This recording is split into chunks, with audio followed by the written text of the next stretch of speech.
Yo, what's up, everybody? Lobo here. With me, of course, is James and DanMalore. What's up? We're back after a super long break after Bad Batch season 2. James is still on. I'm Was that still Mount? stuck on. Yeah, I'm still stuck on Mount Tantus. Yeah. Uber is So- very expensive from there, so he's just, Yeah. Well, I mean, you're the one in the starship, Dan. Why don't you go and pick him up? we don't have a hardware drive installed yet. It's okay. Next Tuesday. Next Tuesday. Well, I'm stuck in the hangar that is my garage. So, yeah. So before we start digging into the episode, I was thoroughly impressed. How about you guys? I'm stoked that we're just having Star Wars right now. It's a cherry on top that it's actually amazing too, and Dave Filoni is involved. So that's my opening. I watched the premiere yesterday over at my friend's house, and she comments, she's like, all the Star Wars bros' heads are going to explode because the show is all about women. Like the only guy, there's two male characters, or three technically. There's like main characters at least. There's Balin, the bad guy, and then there's Quang, the droid. Yeah, Who Doesn't really have a gender, I don't think. And well, I mean, it's David Tennant's voice, so it's masculine, as masculine as David Tennant is. But yeah, it's it's pretty good. ladies doing it for themselves. Yeah, no, it's, you can't argue that it's forced because it's all these I characters are from Rebels, you know, like there's It the two male characters on that show, or the three are off on adventures right now, and one of them is right. Well, I'm hoping we get one of them's hanging out at a hangar out in the middle of nowhere. Right. Yeah, I hope we get some Zeb in this series. But you know, and then that'd be great. So that would be great. You never know. So it has I'm crawl. always advocating for making the universe bigger rather than smaller. Like, I get that it's cool to see like previous characters from Marvel, but a new dude. But we don't even need a dude. What do we need a dude for? Right. Hey, Kate likes your guys' backgrounds. Let's see. Oh, hey, Emily's here. Right. Hey, Em. I'm on the run. Thanks. Did everyone watch? And one day we will be going through these boxes, Kate. What's funny is even my mom, she came through and was like watching. She watched it. She was passing through and actually started watching it, and she's like enjoying it, the characters and everything. She has no idea about anything. Yeah, she's never seen a single. The last Star Wars she saw probably was in the 80s on VHS. You mean like Jedi? She's like, yeah. Her only comment was Sabine's hair. She's like, "Oh, it looks like a wig or something. It's all colored." And I was like, "Just wait. Well, she's gonna cut it off." Yeah, it's gone by the end of the episode. So, or the end of the second episode at least. Just a random person watching it, enjoying it was pretty funny because she never took an interest in any of the other stuff that's the past few years. Well, she's been missing out. I got my birth mother lives in Utah. I got her to watch that. Oh, that's interesting. You don't have to know anything about anything. They'll set it all up for you. And I was hoping they would do a good job in that.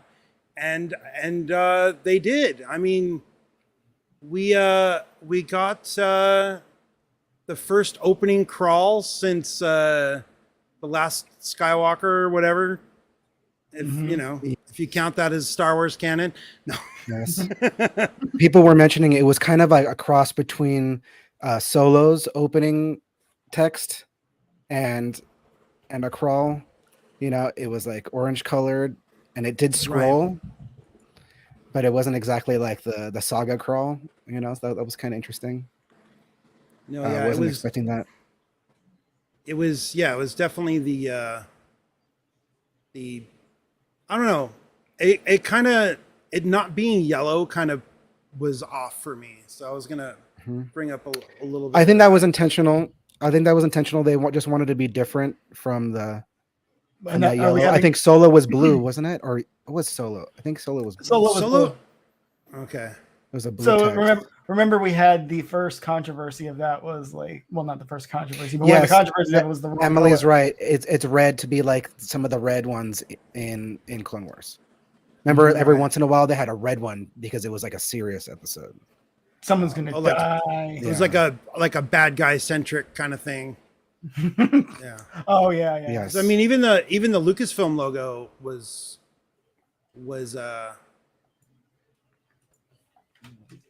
red. Did you mention the name of the episode? Because people are speculating now that every episode's going to be something and something. Because the first 2 episodes were something and something. Oh, right. Yeah. Master So the and Apprentice. first one was Oh. Master and Apprentice, and the other one was it Toil and Trouble? Yeah, Bubble, and it sounded like a witch thing. Because the Yeah, witches. 'cause there's a it was dealing witch. with the Dathomir witches. I'm going to point out something. We did have a raid crawl, and Emily pointed out that because of bad guy centric things, the bad guys, the two, they're not going to say Sith, but their names are mythological names derived because Skull and Hadi are like the. It's Norse mythology. One okay. is a wolf who chases the sun, and the other one is the wolf who chases the moon. Oh, Interesting. So couple of yeah, wolves. I like Balin- that. yeah, Balin is Ray Stevenson, right? yeah. And yeah. ripped to Yeah. him. First of Mhm. all, like as soon as I Yeah. saw him, I felt bad. I was like, "Oh my god, he looks great," and he passed He's away. Yeah. gone. Yeah. Damn. Yeah, yeah. One of the that's- coolest looking. People are already asking, like, hopefully there will be a Tales of the Jedi about him. We'll get like a little background or something. You know, That would be like, cool. his story, in animated form, because he's not around. Yeah, to you can't actually- you can't recast that guy. You know. Just It's- bummer, man. He looked, his presence on screen. Not to get too far ahead before we get into the episode, was like it's amazing. Like I bought it immediately. Like, oh, Yeah. this guy. No. Well, I This mean, he's played the Punisher in the past. So it's like, and he was Never on- actually was saw on- those to be. Oh, honest. really? No. Warzone. That's a good Punisher movie. Yeah. Well, I might have to go back. So, Check that out. I was getting a lot of episode 1 vibes, Phantom Menace. Just to be clear, Phantom episode 1, the movie. With the way they roll up with the hoods and everything, but this Yeah. is like the mirror dark version of that, because they're not there to help. Yeah, I fully agree, Emily. She says Ray was an epic actor generally, but he's perfect Jedi. Totally. Totally. Yes, or dark. I don't even know what they are yet. Well, I Yeah. mean, Are they revealed to be Sith yet, or do we know? they're not No. Sith. No. They have to have a yeah. They're There's gray. no maybe? like. Well, it sounded mainly they're just like getting by, like they're mercenaries getting by. Exactly. I I mean- heard earlier. I watched Star Wars Meg's stuff this morning, and she referred to them as Dark Jedi. So I tend to agree with that. That take. I mean, so far we'll see 'Cause, more as their characters. I mean, they introduce Yeah. themselves as Jedi, and then they call themselves. I mean, they introduce themselves as Jedi, and then they exactly, show themselves to not be nice ones. Like just, Mm-hmm. Well, that was definitely a ruse or something. Yeah. But and the, Emily the agrees, Padawan. James. Oh, help me with the characters' names. I didn't watch with the subtitles, so I missed the what is the female Padawan? What's her character's name? I can't remember what the first name is. Balin is and, the guy. something right? something haughty, right? Yeah, Hattie. So- She seems like confused. Like Jimbo was saying, that they're like in survival mode. They're just like doing Yeah. stuff to, because she seems confused and like not sure what the plan is. She's even asking like what's going to happen after we help. I don't know about. I understand. Yeah, not sure. What She's just following orders right now, but Yeah, she doesn't seem. I like don't. she Th- knows I was gonna what's say I going wouldn't. I wouldn't say she was confused, not knowing what the plan is. Yes, not confused. I think is a little, little extra. But yeah, even on. Jedi Yeah, got. well, she didn't even seem like she was totally down. I mean, she's gonna follow orders, but like, is this what we should be doing? I don't know. It's a Well, I mean, it's she's just probably making sure that there's a benefit for them, because like, well, I guess we'll get to it when we get to it in the episode. So I don't want to Jump. But let's show, start off. show Let's show get too much. So this is the beginning of the opening crawl. I don't want to run too much video because apparently Disney's been cracking down a It's little bit. it's one thing that kind of So- like threw me off. It's justified left. See all the letters are. I don't know why. I was Yeah. like, it shouldn't it be centered, like center justification, not center. Like somebody needs to go into word perfect and no, because never center justification. well, I mean, or spaced out where it's justified on both sides. I don't know. Like it just threw me off to have it like. I would have placed the words a little different so it seemed more symmetrical. Because it is a lot of maybe a little more know. a little more spacing to make. I don't know, but that's a small Yeah, detail. I mean, And there's like multiple paragraphs too. I was like, okay, Yeah. where's this going? This is a long. This is like a movie crawl. This is not, So I think Right. Solo's was even shorter than this. Solo was only like one paragraph, right? yeah, maybe. just one. But which also was kind of weird because this was all like straight, flat, dead on. It wasn't at that back angle going upward. Like right, it's not scrolling up into Yeah. the space. Yeah. So that Andor didn't have a scroll, did it? I don't remember. No. I don't think it No. had anything like this. This Okay. is the first of the Disney Plus shows to have any kind of Oh, that's interesting. text exposition. Mhm. So I wonder if they did. I'm sure they did. They would have had to do it in other languages, right? I wonder how that looks. I'm sure you can find it in Japanese and all the. Just switch the languages on Just Disney Plus. switch the language of the app Yeah, completely. I'll go next time. I'll take some screenshots. I go through now that I know how to do that. Did we know? As we get into this, Another passing ship. I love those shots. Uh-huh. Yep. But Yeah, they did classics. Starfield and spaceship. Did we know the actress coming up was going to be in this show? Was that a secret? What the? She was in Mandalorian season 2. The governor. Diana Lee, Yeah. the Morgan Elsbeth. Yeah. I think you know who she is though, right? I didn't look at the cast before, but I don't She know if is it was announced. She is the daughter of Dan Inosanto and the goddaughter of Bruce Lee. Dan Inosanto was like one way. of Bruce Lee's Yeah. inner circle. Like, Yeah, Wow. she's like I could be totally wrong, but I think she's also like one of the martial arts combat instructors for the cast and crew. She's in charge that's why of she the fought fights. that's why she fought in Mandalorian season 2. Yeah, Didn't she do any fighting? Or a She little bit, at trained least, right? in this, not in this one. No. She- No, I mean in she- Mandalorian season 2, did she fight in Mandalorian, yeah, she fought Ahsoka. with that spear thing? She right? had the spear and Ahsoka had the two blades. Yeah, okay. So Cool. Very cool. I didn't know about her background though. That's amazing. yeah, no, she's 100% badass. There's another good shot of that ship coming on forward. Mm-hmm. So, These are those prisoner ships that we kind of seen in Mandalorian too, right? I don't know if it's the same Yeah. one, but same idea. no, There's a lot of prison prisoners, ship. turns out, after a galactic civil war. Well, yeah, there's a bunch of like Imperials that have to shuttle around and keep them off balance, And- so they can't like reorganize Criminals. and make another first order of. So, all right, let's see And, here. Since we brought her up already, did we know that she was a Night Sister, or is that something revealed in this show? That is something that was revealed in this show. Okay, we'll talk all the about it when we the get to- spoiler leaky websites Uh-huh. and YouTube pages.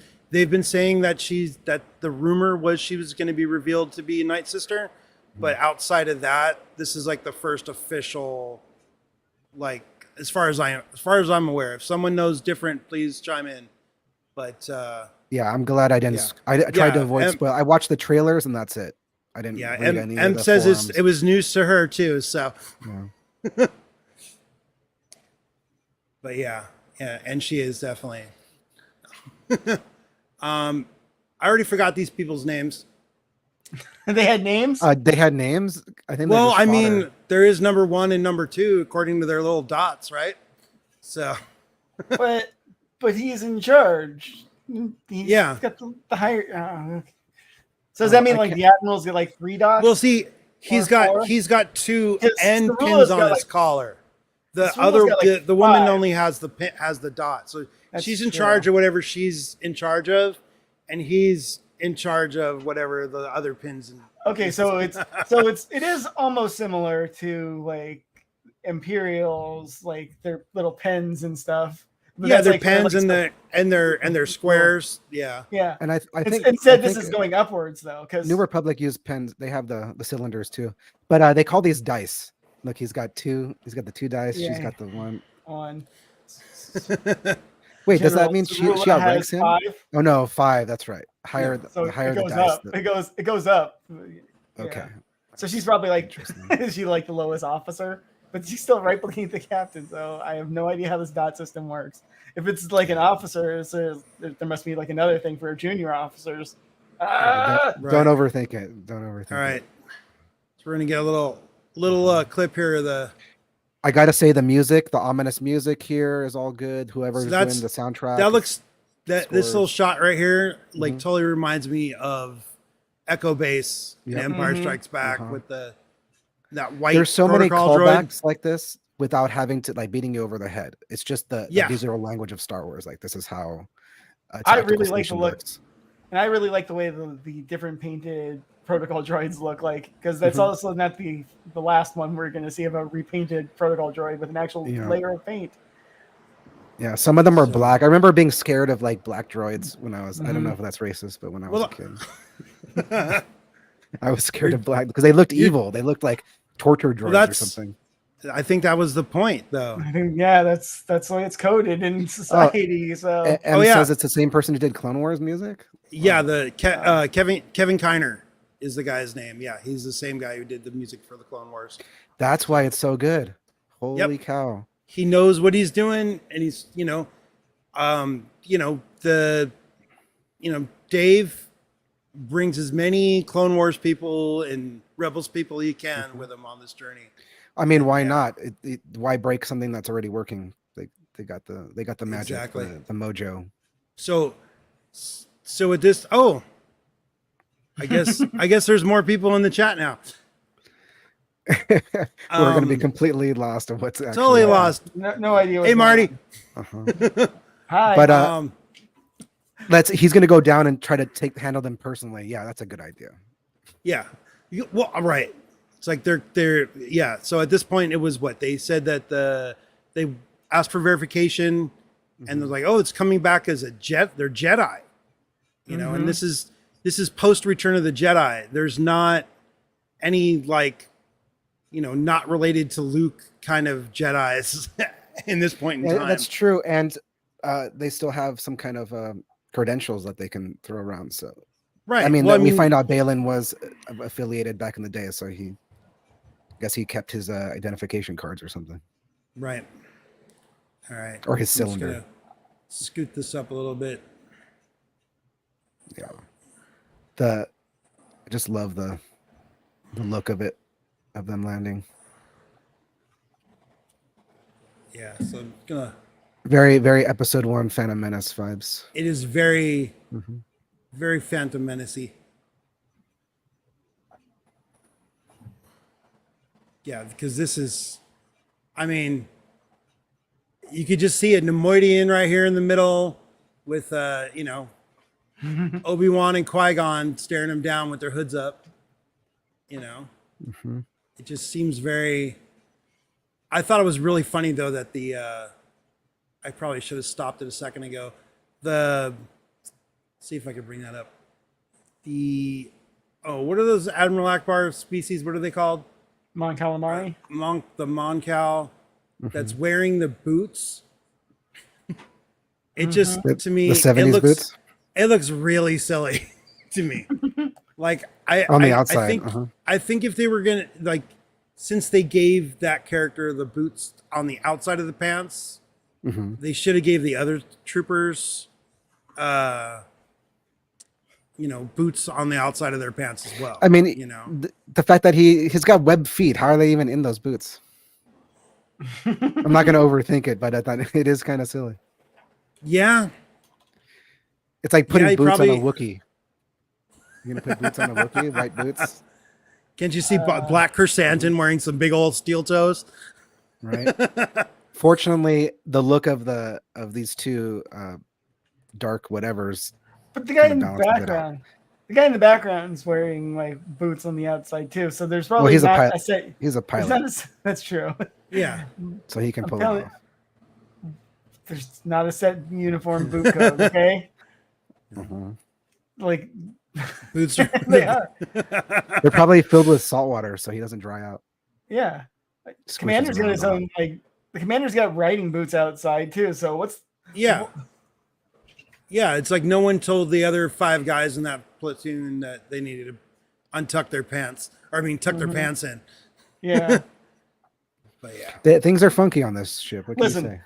I'm telling you, it's less like the unified front of the Empire, more like a baseball team where you have your different like ways of wearing your uniform, and it's okay as long as you're in uniform. Like you can tuck they're them, Boy you can Scouts. untuck them. Yeah, it's not as rigid of a uniform. Can we see a shot of them standing there with their hoods down? Is that I was possible? trying to find the they're about to attack kind of pose. But you know how it is trying to find the right thing with a video and a crappy mouse. So I don't think they really drop their hoods until like even when they attack it's pretty quick, and I don't think they ever actually drop their hoods. Yes. Yeah, They identify themselves because I mean she's lightsaber up, hood still on, so that's I don't know, that's a really good picture of her in my opinion. My screenshot doesn't keep it. Yeah, that's when you know that they're definitely not there on for good reasons. Nope. But Great way to open up an episode though. No, yeah, like it's a Keep you nice guessing. little. Yeah, right before that. Yeah. Oh, dang it! I didn't get the pause in the right spot. So I'm just gonna let this. Like this is the guy calling their bluff, and I hope I'm not showing too much. Got it on mute, so Disney shouldn't catch me. So what was this big old plan though? Like they say they're Jedi, Boom. and then they're not Jedi. So like He was going to capture them. Because if let's say they're not, then you they definitely have no power because no power don't want to be is then. exposed to them anyway. Yeah. So those It just guys got. It just doesn't seem like the best idea for someone who's representing. What'd you think of the? I'm going to capture the guy representing themselves as Jedi. And then it So, cuts like- to the screen, right? The Well, Ahsoka no, titles. it goes through the, we have intruders, they split up, one's going towards the bridge, one's going towards the prison block. And the prison block thing, it very much was like the Darth Vader at the end of Rogue One, kind of coming down the hallway, picking people up in force chokes and just chucking stuff around, which was really freaking awesome. Yeah, they were showing these guys are not to be trifled with. Yeah. Truffles? What? You have truffles? Yeah. Yeah, like Em said. Basic Star Wars.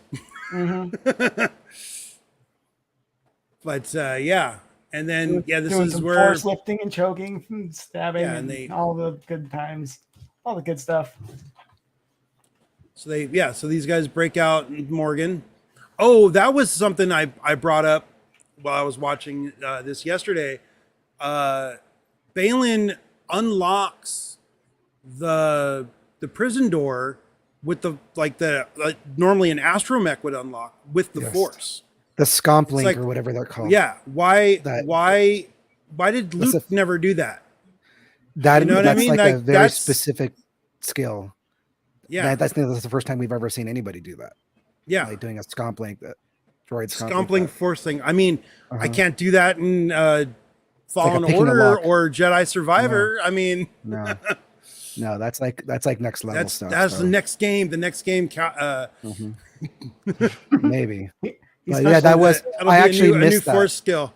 I'm glad you mentioned that because I had missed that on the first watch through, and then somebody had Oh. mentioned it on a podcast. Like, did you see that he opened that door with the force, Yeah. and not just a Like- manual way? Like he hacked. Yeah, it wasn't like a lockpick. rip apart. It was like a nice, clean. I'm just gonna pick the lock, Uh-huh. and then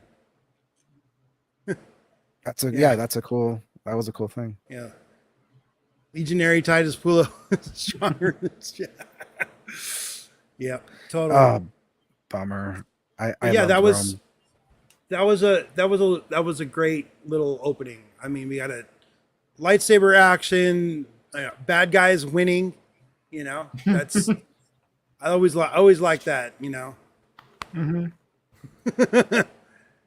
but yeah, so it cuts to the black screen, and then we got Ahsoka walking in the ruins of a Night Sister temple, which I don't think is clear until later in the episode. Right. Yeah, they don't Is- explain where she is there. Because even here's a good spot. Hold on. Oosh. I have questions This- about. I'm not gonna get into it during this episode because they don't address it. But like the whole Is- connection between the Night Sisters and Thrawn and stuff like that. But well, will probably be think- more exposed during I the rest think of the season. I think the connection between the Night Sisters and Thrawn are more of the fact that Morgan Elsbeth was a weapons supplier for the Empire, and And Thrawn was part also- of, Thrawn was part of the Empire. And he holds power. She wants power. He's the means to getting Got it. power. Got it. But I mean, I could and be her wrong. sisterhood but and her sisterhood knows how to get to where this map thing that we're about to Yeah. see here. Okay. right. So, Okay. but why they have the There- map is not exactly clear. It's Like, another one of why- those. It's another one of those cases that Star Wars has where an ancient device for a modern problem. Right. How did they? Well, I mean- they set these traps up, and then so she was meant to find it. Well, I mean, maybe it was was- like the Night Sisters were tracking the Purgle, and this is the Purgle path, and that's why they It's a Thomas knew it. guide. yeah, Yeah. like It's a, an like ancient yeah, but Thomas like guide. but like from a biologist's kind of point of view, like they're Right. tracking the animals that have this crazy power that when the Night I mean, it's Sisters true. made all this Night stuff, Sisters were they with the might not have- Rancors. They Yeah. tame the Rancors, so they're into animals because they're more on the magic side of the Force, which we'll see. right. What do you think about this temple? Did it look, the look of it and everything? Was this the volume? Do you think I know some that shots some of kind the- of look like volume to me? I'm but pretty sure some of this how did it stuff look was to you? shot outside at Manhattan Beach Studios. Jason from MakingStarWars.net had some photos that would corroborate that. So I see. I think I did hear about that, but I didn't want to see them because I was afraid Right. to get spoiled. But I did hear there was photos on set. yeah, so Ahsoka, I'm just letting the episode run in the background. So No, she that's does good. That's good. She ignites her lightsabers and uses them to cut a perfect circle in the ground with the Force. And I don't know, it kind of seemed a little showy. I don't know, but I mean, it was effective. Maybe I feel like she was just annoyed and tired and I'm just gonna do the easy way. She's like, I'm not gonna figure out this door thing. It's like I'm Right. just gonna cut through this floor and get to the bottom. Right. 'Cause This she is could where I probably want to feel be. it. The chamber I want is right under my feet. Yeah. I'm just She's like, breaking in. Forget this trap. There's a very Indiana Jonesy, and I like that. The whole scene. I thought the scene was very video game like. It was very much like a puzzle you'd do in Fallen Order or Survivor. As Cal Kestis, just kind I of could see that. I'm in this little thing, and yeah, got to Yes. orient the things in the right direction. she's still Anakin's Padawan. Yeah. Just brute force this one. You just brute force it and be a little showy if you can. I like the yeah. eyes of the statues. Every time she did the right thing on the puzzle, the eyes would Yeah, open all freaky. That kind of was cool. Little details like that. Yeah, but that's why I half expected one of the one of them to like pop out, like something to be in one of those things and pop out. I bet you if she had done something wrong, it would have gone very wrong. Like that. Yeah. It would have turned against her. The statues or something would have collapsed, or I don't know. But she somehow knew. She knew which way to turn the dials. It reminded me. It wasn't there an episode of Bad Batch where there was like an ancient alien thing where they had to do stuff like that. Yeah, there was a couple of those things. Yeah, they're getting into that.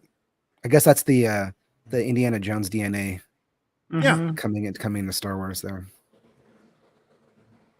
Yeah, Emily's like, it's like a scene they had to break into in Rebel. Yeah, I have to go back and see Rebels now. It's Dave been so long. doing the proper formula. I just good stuff. My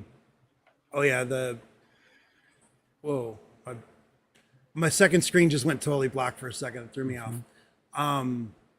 The pillar that comes out is like that. It's like a pressed sand kind of thing. When she like started right here where she started breaking it up, I thought it was going to be like it would just break all the way down and something terrible was going to happen. Like like Morgan Elsbeth just kind of set her up. Me too. I thought it was like spoiled. Like, oh, it was in the can too long. Look at it. It's all just became charcoal. But all that just some preservation technique. All that just to hide a freaking ball. Which I want to say I want one of those things if they make recreations. No, totally. It looks like probably the coolest Rubik's Cube ever, but round. Yeah, I don't know why. Like, I'm not really into like the Jedi holocrons and the Sith Like, for some reason, I immediately saw this thing and I'm like, I want one. Yep. I want it on display on my desk. I'm hoping they sell something like that at Disneyland. I mean, they got that whole Star Wars section there in the back of the park. Yeah. And I'm supposed to be going soon, so Dathomir Witches. Yeah. Which another thing, isn't this the first Dathomir Witch on screen that's not in the Ewok Adventures? Because I don't think that one was ever. It wasn't canon. There was a Dathomirian witch. Yeah, you're saying there's a Night Sister in the Ewok Adventure. Night Sister in the second one on the Battle for Endor. That lady in black. She was supposedly stranded. If you go read the lore on that, she was stranded on Endor, and all that's like a fairy tale though. It's all non-canon. But I consider this the first real. I don't know. Maybe we should do that. Do a little Night Ewok Sister Adventure watch party. That'd be kind of fun to do. I never thought you would say that. What? I never thought you'd be willing to watch those things. I used to watch them when I was a kid on VHS. I bought those. I mean, I let you borrow those DVDs. Remember? So now they're on Disney Plus. It makes it a whole lot easier. But yeah, it does. And they look better than ever, actually, and they're in HD now. Right. All right. Oops. Don't want to get the mouse to come after me. I ain't. He doesn't let go when he comes after you. Oh yeah. He'll take all the toys that you own and. Yep. Like, all of this is copyright Lucasfilm. We're gonna take it all. Take this back. So here we go. This droid. When he asks, he tells Ahsoka, "Give us the map." He totally sounded like Adam Driver. He sounded like Really? He sounded like Kylo Ren. Yeah, I'm like I kind of want to play the sound effect just so you can hear it, but I don't want to get. You'll definitely get. I don't want to get copyright pinged. Now, are these HK droids? Because they mention HK. Yes, these are HK assassin droids. Was good to see those guys. These ones aren't as funny chatty as the ones in the games, but no, they're all business. Well, they're HK droids. They're not battle droid assassin droids. They're HK droids. They're I was making reference to the Knights of the Old Republic ones. Yeah, the Knights of the Old They kind of make Republic jokes ones, about killing and murder. Oh and yeah, because they're calling all the anything biological is a meat bag. Yeah. Yeah, but he's a defective. He is an especially defective hunter killer droid. Yeah. Also so many thousands of years. These are like new generation ones, which is not necessarily better. No more They're just personality. newer. Yeah. They're all Yeah, business IGs now. are better. There's no meatbag comments or anything like that. Yeah. But yeah, I don't know. I kind of felt like though, like when she said us, and then like each droid kind of introduced itself as being there, it was a little extra. Us. Yeah. But Or we or something. yeah. As long as I get to the fighting, it didn't bother me. Right. And it was good. I gotta say, even this fight and the subsequent fights, like the choreography is great. It doesn't feel overly flashy. The Still whole Star Wars like back her up to the hole and then take a couple like down at least temporarily by cutting holes underneath them. It's pretty funny. I thought they weren't gonna come back up out of the holes, and I was a little like, well, that's kind of a cheap way to save on special effects. But no, it's just you a distraction kind of, so she can Right. take on the others. no, yeah, it It makes was good. It was fighting 2 at a time is a lot easier than fighting 5, Yeah. so, or 4 or whatever. she is used to fighting droids. Let's put it that way. Yeah, She has a lot of But- experience.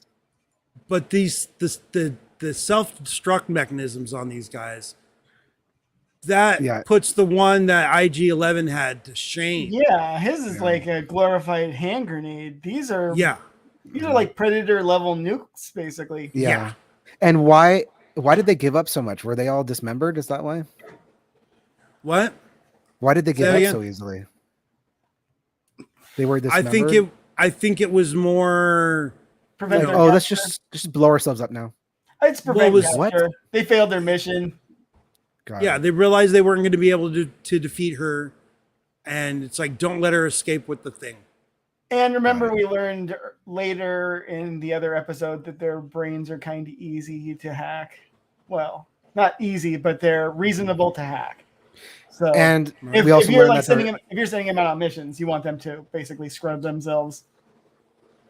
makes sense. And they're easily replaced because they're coming from a very expensive shipyard where they can Right. be replaced. And that's why they have good bombs too, I guess, because they're Yeah, Imperial. they're made with the Tech. top tech.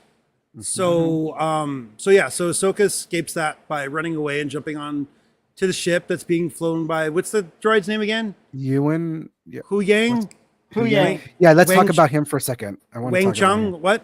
No. Yeah. Yeah, is it Hu Yang? Hu Yeah, Yang. it's Hu Yang. He is the Jedi Temple lightsaber assembly instructor. Yeah. Like that was He was literally in Clone Wars, right? Yes. I don't With know, with a but- little baby Yes, Wookiee. he's It's been so yeah, long. the little baby Wookiee. Really? Well, He wasn't not a baby. He's but not the a child baby. Wookiee episode where they're Yeah. building lightsabers. That's him. You mean that on, same child Wookiee that showed up last season of Bad Batch? Yeah. Yes. Yes.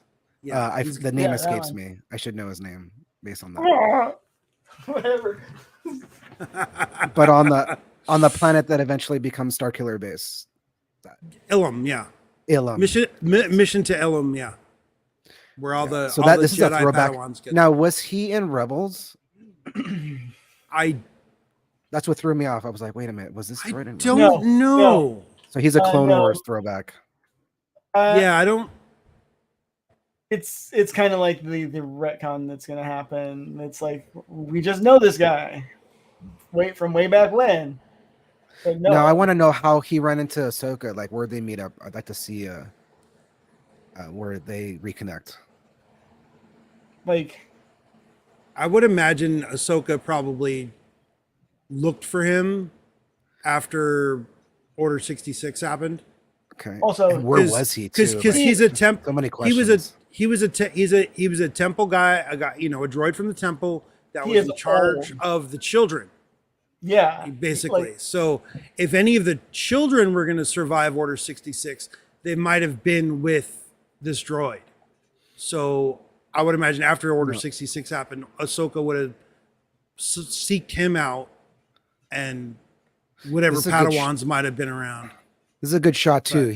He's a McQuarrie concept art design, right? He looks great.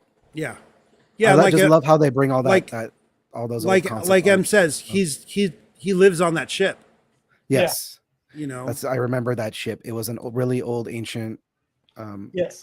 Old Republic ship that flew back and forth from Coruscant to Ilum. Right. I'm gonna eventually, in between episodes of Ahsoka, I think I'm gonna go back and kind of see pertinent episodes to kind of jog the memory. I think that might be fun to fill in the gaps. Very smug looking Ahsoka right here. She has a smug look about her, but I feel like she's been burned so many times that, you know, by the Jedi and everybody, that she's just waiting for everybody else to blow it constantly. I'm on the Wikipedia. I'm on the Wikipedia right now, and apparently Hu Yang has been doing this for, I thought like, oh yeah, like 500 years. No, he oversaw Yoda's construction of his lightsaber. Oh wow. It says like So closer to a millennia. Yeah, thousands of generations. For 1,000 generations. Yeah. Emily brings up a good point too. If there was no Jedi clones at the time, they might have forgot about them. Right. So he's just cruising around the galaxy in his ship. It's distinctly possible that yes, he could have just been on the trip between Ilum and Coruscant, because that was his job, was taking younglings to go like get some like crystals and teach them how to make lightsabers. Yep. Well, I mean, they brought him back for a reason, so he's going to have an integral role. And I just love that they brought him back. I was just like, did I miss something in Rebels? Like, I don't remember him being in there, but I'm glad to see him. I mean, he was kind of integral. He kind of is. Well, we'll get to it when we get to it. But he's like, he convinces Sabine to, you know. Oh, I found the supposed date of construction, 25,020 BBY. Jeez. Wow. They don't build them like they used to, huh? Nope. No, I wonder if he's on that. He's not on that Jedi the kids show, is he? I haven't watched any of that. Oh yeah. I don't know. Is he like? Does he take care of the little baby Jedis or something? No, Like, but if they get lightsabers at the end of the show, like does he like? Is he yeah, there? I mean they're gonna. Do they have like an animatronic one on the set of? Right. So Ahsoka and Hu Yang meet up with what's it, Home One? Yeah, and this is a great point too. He holds more knowledge of the Jedi than anyone. So He's in the right place with Ahsoka. So yeah, question. Shoot. So we're seeing this Night Sister, which she's imprisoned, right? Because Ahsoka imprisoned her. So Right. where does that put it? And there's everybody's just speculating here. Where does that put us in relation to season 2 or 3 of Mandalorian? It's like shortly after season 2, after she captures her. I feel like this is shortly after the episode where we learn Grogu's name. Yeah. So she probably interrogated her herself, found out where this temple is. Yeah. So what you're saying is then gave her to right, because she does Republic.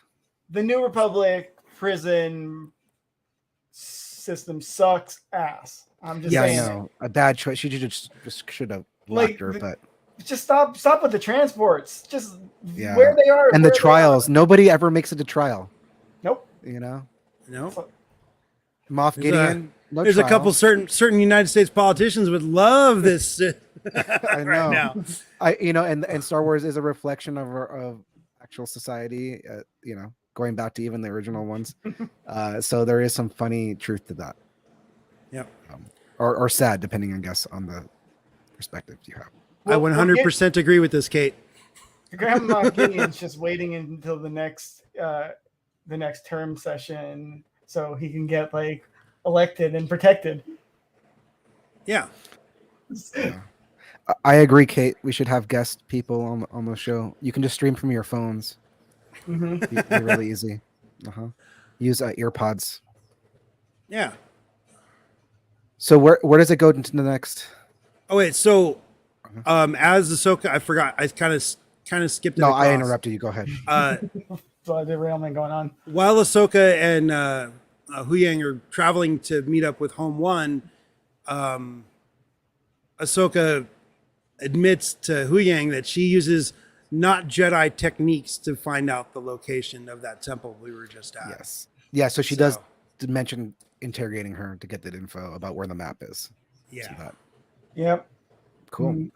Makes you wonder if it was using the Republican brain scrambler device. Oh, yeah. Ugh. That's I doubt that. I think she used the Force. I'm pretty sure she probably just used the Force, but probably just what I used like about Ahsoka is that she's not shackled by the Jedi Order anymore. right. So she can kick butt and do stuff that your average Jedi would do. Totally. Use different techniques. They call gray Jedi, although some people hate that term because they're like, if you're gray, then you're not a Jedi by definition. So you're just gray. You're not a great Jedi. So Yeah. But I've played enough Knights of the Old Republic to like see that maybe that perspective is a little wrong. So I was really surprised. Mm-hmm. I was really surprised that this character here on the left survived that. Like, is it the same woman? I can't tell. It's a weird angle. But she might just be the dock master for this ship. I don't know. Oh, you're talking about the one from the previous ship? She's got the one dot and everything, so I don't know. Yeah, maybe. I don't get enough information. But this is a really weird looking astromech. I don't know why. Is it weird looking? I think it's probably because it's mostly white and it's got the yellow and black highlights. I think that's a nice looking one, though. Yeah, I like one. Yellow. I like seeing every model and variety. I mean, they're probably from somebody's private collection, right? Like the droid makers. No, they probably do like recruiting things, like at Celebration and like Comic Cons and all that kind of stuff. No, I miss a lot actually. This is why we review the episodes frame by frame because there's so much stuff that I missed during the first watch. I only had a chance to watch it once. No, yeah, you would do great. Don't sell yourself short. But yeah, so we get. So I'm going to pause this at the right spot. Oops, and now I didn't pause where I wanted it to. It's okay. I'll show you how to do the screenshot thing. We got some Hera, and she's got she's got the general patch. When I was a kid, I always thought that just looked like, oh, they must be really good. Yeah, they're really good customers for Karina. They got some big dogs or something. Ever since the first time I noticed it, I think it was during Empire Strikes Back. I thought the exact same thing. Yes. Yeah. That's the logo. That's the logo for them. The dice. Yeah. But like it was. Oh, what was the general's name in Echo Base? I forget. But he had that same the 5 dot. But I think he had squares. General Riken. General Riken. Yep. There was a lot of people. I just want to pause and say that it was all nepotism because she's married to Ewan McGregor or whatever. I actually think she did a great job because I watched Rebels. I believe her as Hera. She did it. She did, but like this one shot I have frozen right here is like the only time it looks like she actually has cheeks.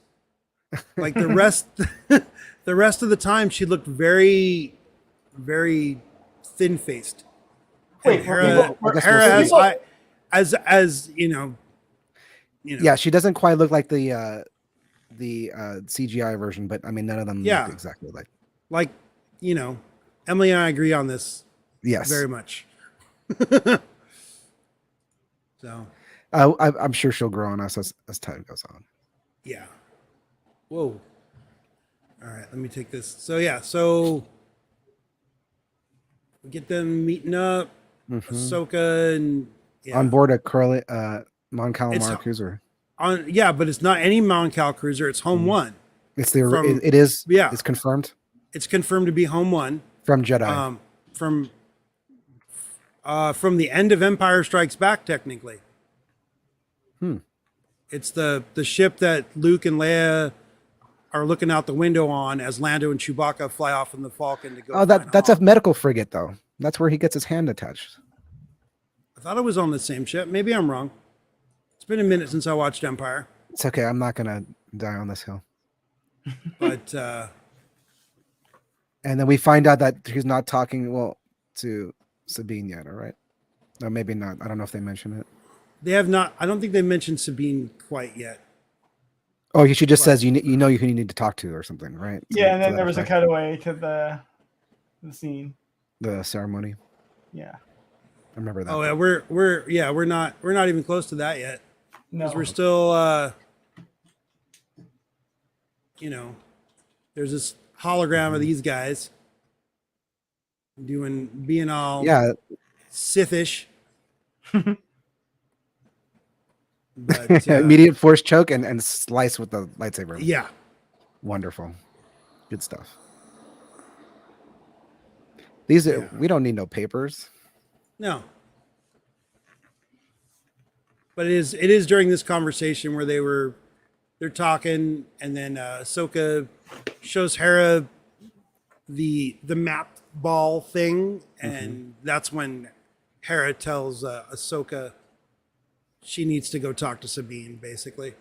And there was one thing I pointed out. I don't know if you guys noticed it. It's kind of, I'd have to show too much footage for it to really show. Hera's Leku were moving a lot, like distractingly, Like a lot, dangly? like bouncing. I didn't notice that. I didn't notice that. know either.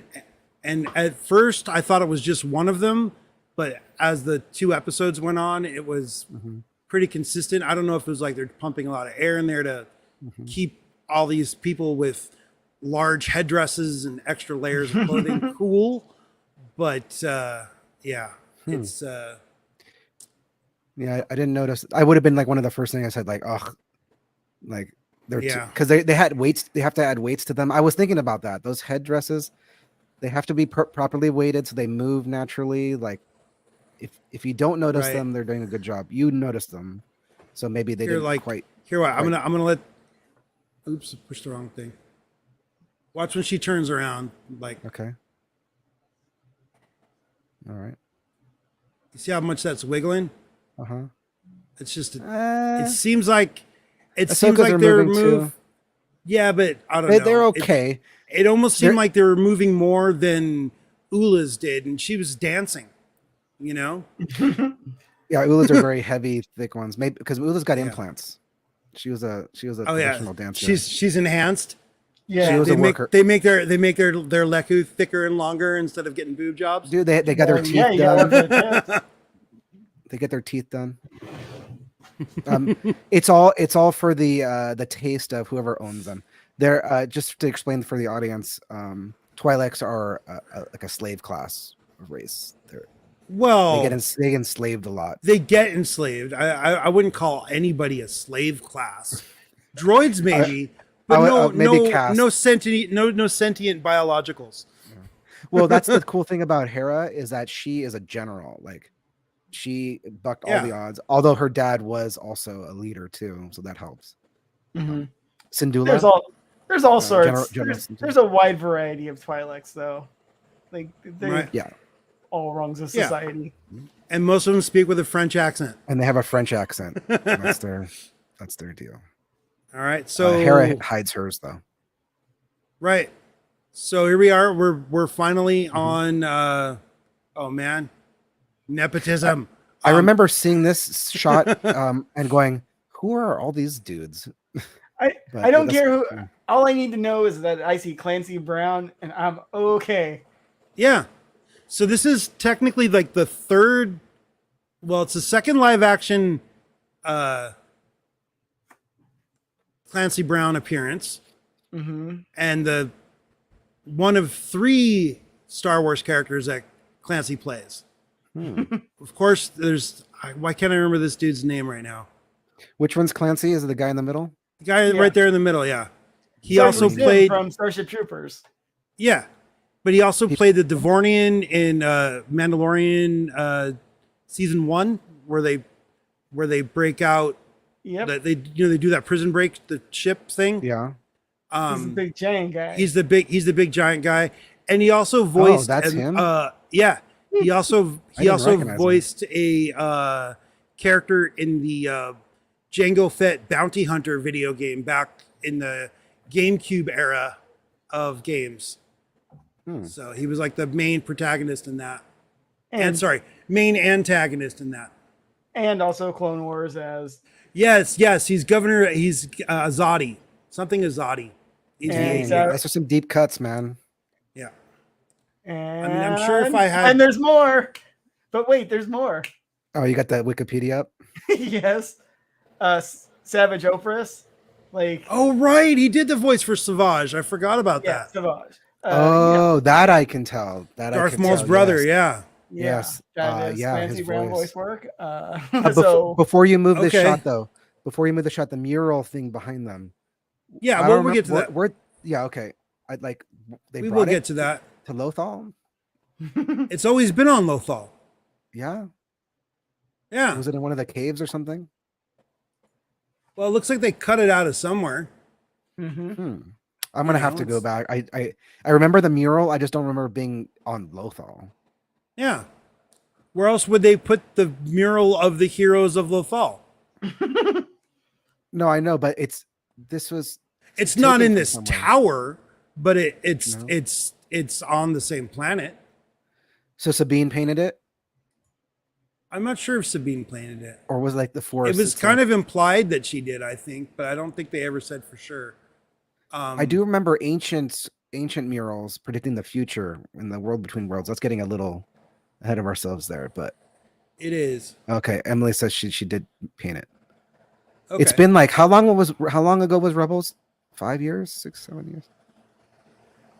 It's been a long time It has been a long time. because all the sequel trilogy movies came out and everything after that, so it kind of fell by the wayside.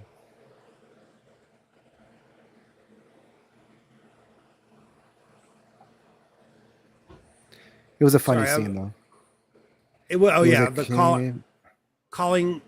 Oh, Oh, okay. my Disney Plus is being weird right now. Okay, yeah, no, yeah. The guy that he calls forward is also a character from Rebels, who is. yeah, he was one of the cadets that Ezra like trains with and escapes with, like, from the Imperial No class way. with. Yeah.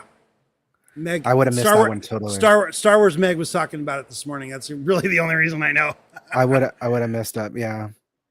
I But- didn't get to do as much research for this one from yesterday. Yeah, Because it was 2 and I just got busy, but I'll try to be more research next week.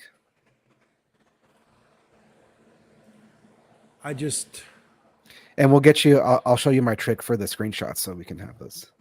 It'll make Yeah. things a little easier for the stream. I'm just having an issue with my You just got copyright strike. The mouse is after you. Yep. no. They know what you're doing. They know what you're doing. Mm-hmm.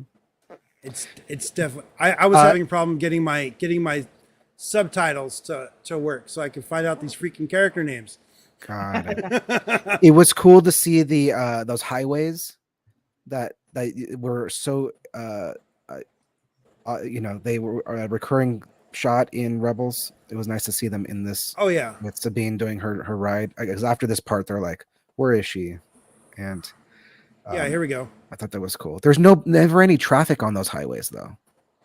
Nope. Well, everybody's in town at the thing, and before Yeah. that, all the times we saw the shots of the city on the highways, was the Empire was in control and had everybody on lockdown. So just beautiful highway, and nobody ever used them. Nope. yeah, Except that's why you see the Empire using them. that's why doing what Sabine's doing right here is This is kind of Uncanny Valley. It almost Super looks nice. real. It's like real. It almost look like, I don't know. I like it. It looks good. It's just like, yeah. I guess because What I wanna know is- watching the animation before, it kind of throws me off a little bit. I have to watch the credits for this again because I want to know Uh-huh. what she's listening to. It sounds kind of cool. Oh yeah, yeah. It reminded me of like Japanese Yeah. pop Right. punk or something. But it's like they've been It they've been putting like real outside of made for Star Wars music in some of these shows. You know, Thundercat had some stuff going on in the Book of Yeah. Boba Fett. Yes. In the Respawn put a ton of licensed music into the Jedi Survivor game. And Fallen it does Order still opens sound with the yeah. Who. Yeah, I was gonna So- say Still sounds like it in does- universe. Yeah. It sounds Yeah. like a Digenic, like it could still be like this is something that could be on like a faraway planet. That Yeah. Mhm. so I think it was a nice choice. It wasn't like Willow or something where it's just a completely No, left it field. wasn't. It wasn't Enter Sandman And then or I have to Hurdy use that as Gurdy an Man. example because or- it's another Lucasfilm it wasn't project. Beastie Boys Sabotage, for example. Oh God. Yeah. Yeah. Oh I man. mean, if you're gonna do that, at least make it like an alien version of it or something. right and yeah, at least a foreign language, right? Mhm. Yeah, and this sounds like a foreign language, right? Yeah. No, it it's part- sounds. It sounded Japanese to me, but I Yes. could be wrong. and that's fine. I mean, they have French accents. You can Yeah. have Japanese pop punk. Why not? Yeah, as long as it fits, and I think They should put baby metal in there. Mhm. People would freak I don't know what out. that is, but I'm interested. Oh, you don't know what that is? Give me chocolate. Good, check it out. Okay. I have it on Rock Band. It's really It's hard. to play. Japanese. It's a Japanese girl metal band. Well, girl fronted at least. Girl It's fronted. yeah. It's got both genders in the band. So she's living in Ezra's tower now, like his radio tower. The place where he made his little home, yeah. Because his real home is in in the city, where at least his real home He doesn't where he want to lives go with there his anymore. parents. Yeah. Well, I mean, Who are I remember there was an episode. They're goners, right? Like yes, They there di- was they the didn't make episode it. the episode with the Rhodian that had that oh yeah, the mind thing like Lobot from the Beth. cybernetics. Uh-huh. You Yeah, I mean remember that. that That was a whole doctor- arc. Finding his parents was a whole arc. They went out fighting though, so that's good. Fighting the Empire. Yeah. So I wonder if I can. So yeah, do- so when they do finally get to Sabine's residence, they Uh-huh. they introduce us to this little guy. Waiting for there we go. A loaf cat. He was on he's on her helmet. She had like a little picture of him on the back of the Yeah. helmet too. Like it was a nice touch. Yeah. But it looks pretty cool. For most yeah, it's they looked good enough where it wasn't too distracting, and you know that's going to be the hot new toy this Christmas or something, right. Move Loaf over cats. move over Grogu. Here comes Loaf Cat. I don't know, the pretty ugly face. No, but I mean, some toys are so ugly that they're cute. That's the way it works. I mean, look at Elmo. He's not exactly a pretty looking creature. You know, you can tell it's like not How a real, dare you? You know, you can tell it's not a real cat though. Like she left the door open and the cat didn't just go flying right out the door like the moment the door opened. They have like sentience or something. They kind of know the importance of the Force. And at least that's what I gather. Them and the wolves, right? I think most of the creatures on the I think They're a lot connected to the Force. in Star Wars universe in general, a lot of like Creatures are creatures are very, very force sensitive. So I like this shot where they got Sabine's Mando helmet in there, but not clearly. It's like, oh, but Mhm. remember, this is who this is. So Yeah, she has a Mando. yeah.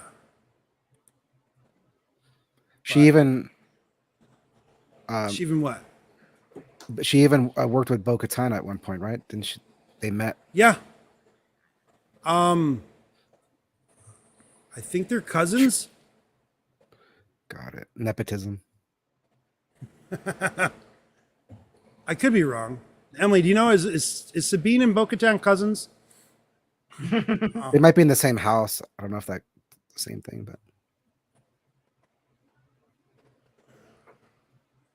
but Yeah. So Sabine, yeah, I wanted to ask you the recording of Ezra. Was that recording a redo of a recording in the show when he's like saying goodbye to her? I believe can't so. remember that.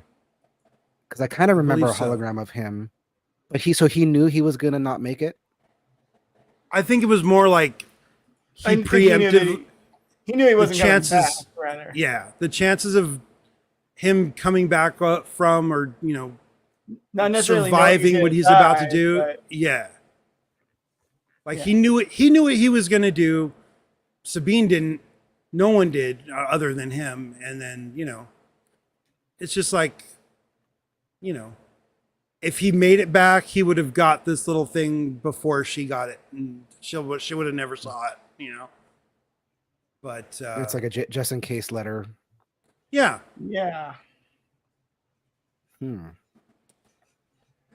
but the actor they have cast as Ezra looks pretty good for someone who, you know, like the live action, you know, version of a cartoon character. Especially It's if you also age hard, him it's up. also hard. It's hard to tell though because he's like about this big.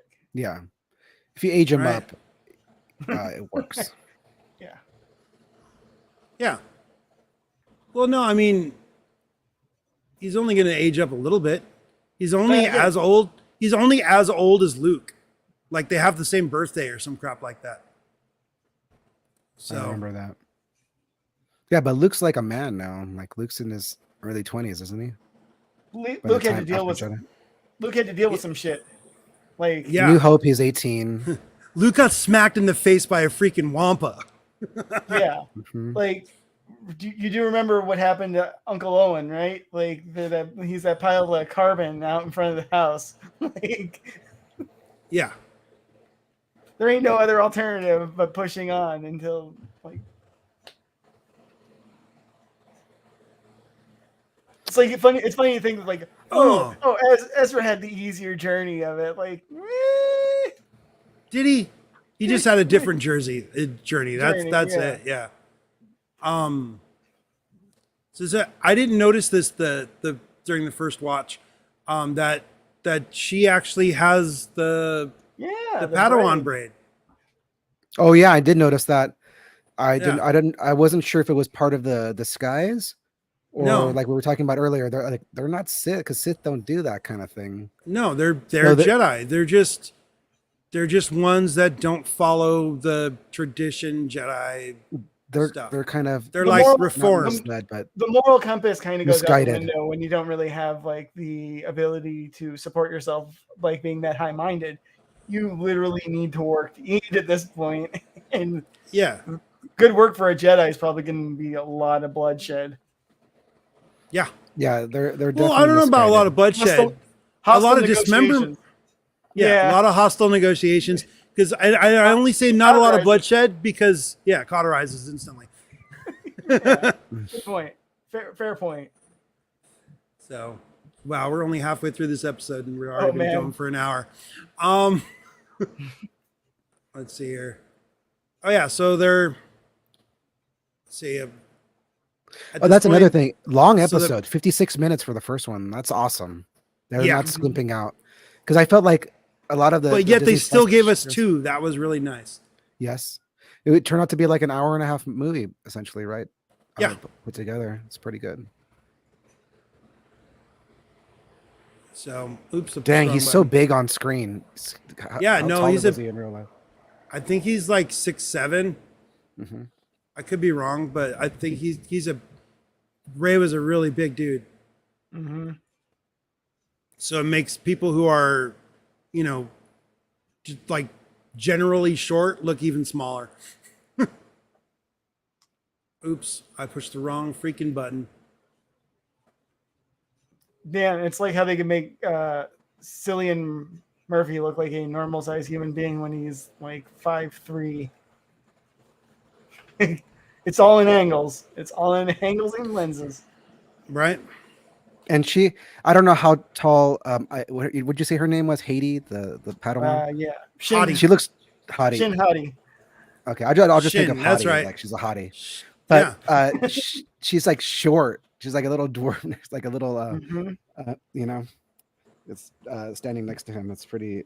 The contrast is pretty. It makes him look even more imposing. Yeah, that side by side shot. They probably even Apple boxed her to like get her in the proper like sight line. Yeah, I mean she looks close to his height here. I mean, if you're gonna have a master, at least. Okay, but yours is like massive and strong. That shot from like his eye level slightly downward, so it's kind of negating a bit of her height, like the height discrepancy. Oh, yeah, there was.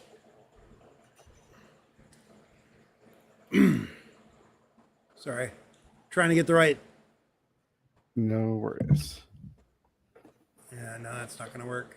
I might have to dip out in a few minutes just for like a couple minutes, Okay. but I'll be back. So yeah, so we got. Oh, right. So after the scene of them discussing the fact that Ahsoka made off with the map, they cut back to Sabine sleeping, and she could hear Ezra calling out to her. Yes. Was it Rebels audio that we're hearing, or did they redo? Do you think they redid that? I think they redid it a little bit. I couldn't imagine them like using Sampling a different audio voiceover from because when they Yeah, finally do show Ezra on screen, if he doesn't sound exactly the same, the hardcore Star Wars nerds' brains will explode. They're already exploding. They are. They are. I generally the reception's been good, but I just see like these ridiculous like little nitpicks. Like, come on, you guys, like we have Star Wars right now. Just be happy. Yeah. It's so great to actually have But Star Wars right now.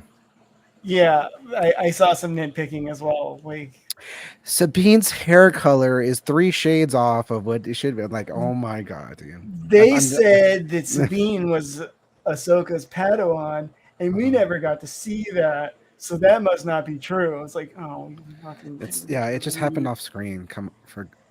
They did stuff. They did things in the preceding years. It's all women on this show. It's like, well, if you watch Rebels, you would know what happened to the guys on the show, and they're working on getting. They're trying to get them back. Yeah, that's one of the getting Ezra back is like their main mission. Oh, question: What happened to Hera's son? Do you think we'll get a mention of him? Okay. Yeah. 100% M. Yeah. Unfortunately, that seems to be the fandom right now. It's a bummer. So there was a Lego set, a couple Lego sets released for Ahsoka, and Jason Syndulla is included with the Ghost toy. Got it. So I'm assuming he'll eventually show.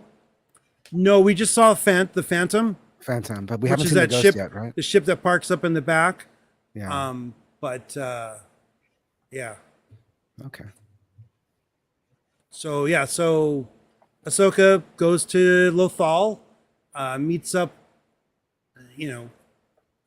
lets Sabine know that she's there, and they meet up, and Azadi, hear her out, so we get the weird awkwardness between Ahsoka and Sabine, because really on Rebels, Ahsoka and Sabine weren't really a thing. No, this is all happened off screen. In Ahsoka was Ezra's friend. I was also going to point out that as Ahsoka, well, and Hera's, I guess, because Ahsoka was they actually call her by her, what is Fulcrum? Ahsoka's name in Rebels. Her code name. Yeah. So. No, but it's true. I have to say that that awkwardness of like two people, they even have that. So often in television and movies, there's never any time to breathe on screen. It's like smash cuts, quick cuts. They actually held the shot of Ahsoka and Sabine staring at each other for like 3-4 seconds, which is like so rare. Just awkwardly staring at each other, like, okay, are you going to talk? I'm going to talk. I'm not really on good terms with you. And so that awkwardness came across screen. I was like, dang, this is actually feels very real. And that happens a little later after this fight. But when I saw these drawings on the wall, I kind of thought she was on the Ghost for a second, but because she likes to tag up wherever she lives, right? That's her. Yeah. Doing those tags. But I like the way they handled that awkwardness of them. It felt like they hadn't seen each other in years and hadn't been talking. So I like that. So the reason I stopped this right here really was more the little can you see this? No, not really.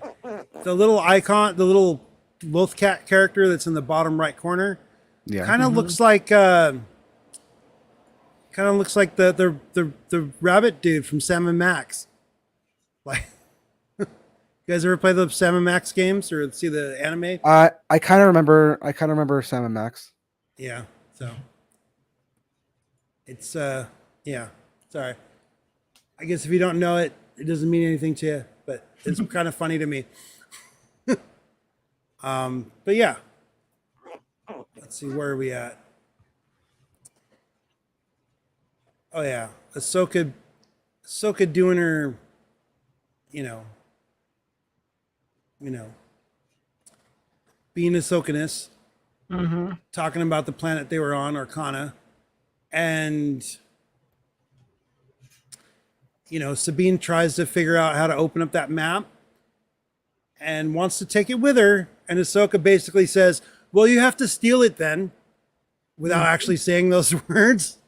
And then acts surprised when she actually steals it. It was kind of disrespectful of her to just dip out like that.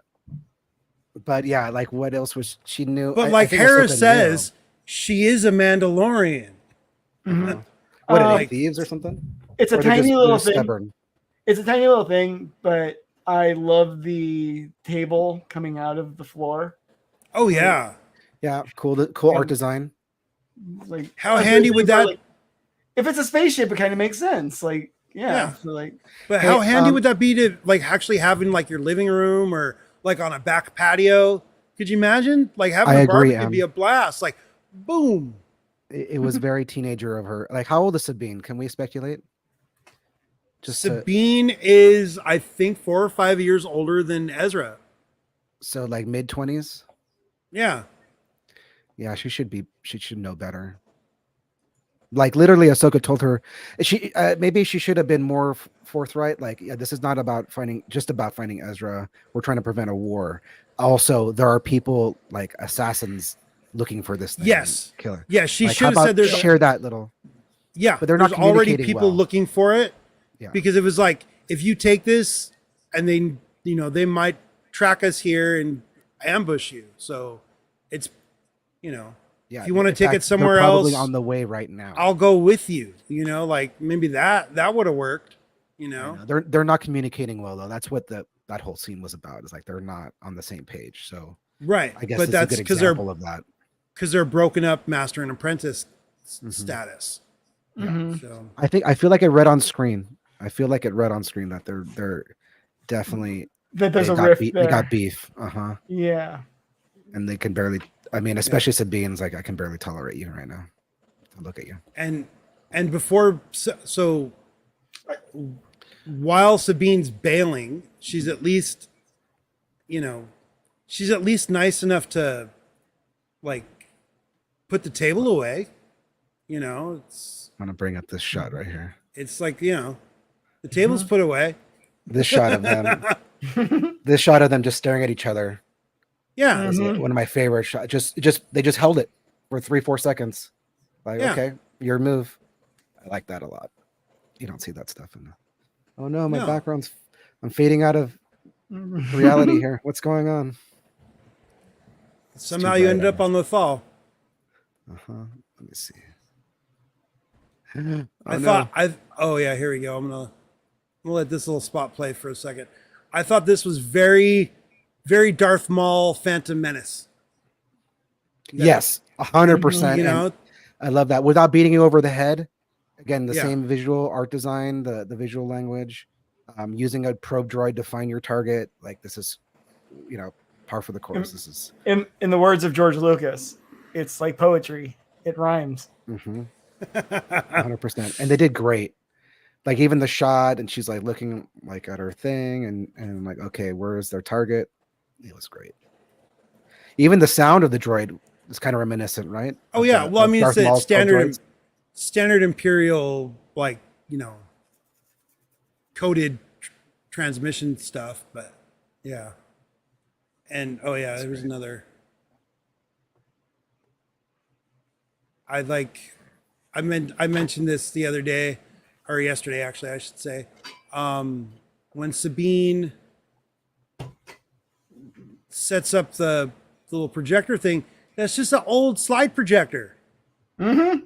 Oh yeah, I It's know like, that was. I funny. might It's have like one of those in one of these boxes behind me. I can make my own little Yeah, it's Little holographic. holograph table. It's they didn't have the best stuff in that shop. It's all junk. Well, no, but it's a slide projector from the 70s. It's perfect. Oh, you mean the actual prop? The actual Yeah. prop itself. Yeah, no, that's awesome. Like That's great. it doesn't look like some new thing that they made. It's Someone go get a 15-year-old brother projector. Thank you. Yeah. Because that's exactly what it looks like. Well, do you remember Qui-Gon Jinn's communicator is like a Gillette women's razor? You know? Yeah. It's just with the blade popped off. Yeah. That's there's a long tradition of the prop work in Star Wars. Well, yeah, I mean all the original weapons and uniforms were repurposed World War II stuff. Yes, lightsabers are flash bulb tubes. Yep. The cylinders. Great. That's all good stuff, man. It just adds to the enjoyment of the show because it's supposed to be lived in, right? So if they had like a Star Trek brand new silver perfect, devices, it just wouldn't look right. Well, what's Han's gun underneath? I don't know. It's a broom handle pistol from like World War I or II, like between. It's a Mauser broom handle pistol. Yeah. Wow.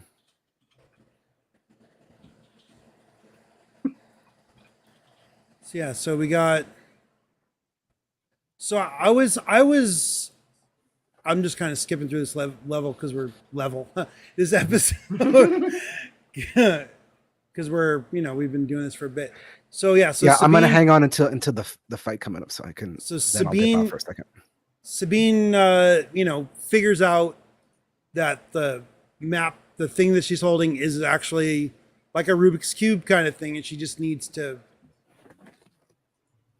make the shape match up.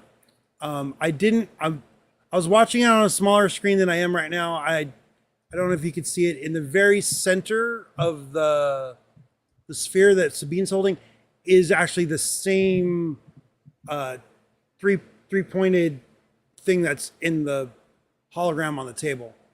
It's actually etched in the metal. I didn't notice that yesterday because I was watching on a smaller screen than I'm at right now. But she uses her tablet with her Will Row Hood represent. All right, sorry. She uses her tablet and the stylus and like starts removing layers of the image until she finds she starts to see this. It took me a little while to figure out what she was looking at too, and then I was like, oh yeah, the shape on top. Yeah. So starting at that, make this, and So I thought it was really. And the room was part of it too. Like the actual room that they found the thing in was. Like everything had to line up perfect. Which is why she needed to see the holographic images that Ahsoka had taken in the temple or something, right?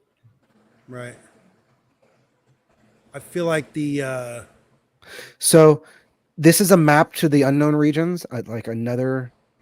That's where we think that Ezra and what's his name went, right? They went to another galaxy. Yeah. Yeah. There's no direct way to get there. No, you have to know the right starting point and trajectory. Yeah, it turns out hyperspace you can't really get out. It doesn't really help you once you get to the edge of the galaxy. Right. Thanks a lot, Rakodans. Oh, is that from Old Republic? They're not the actual origin of like hyperspace travel, but they stole it from. They said they are because we are awesome. But yeah.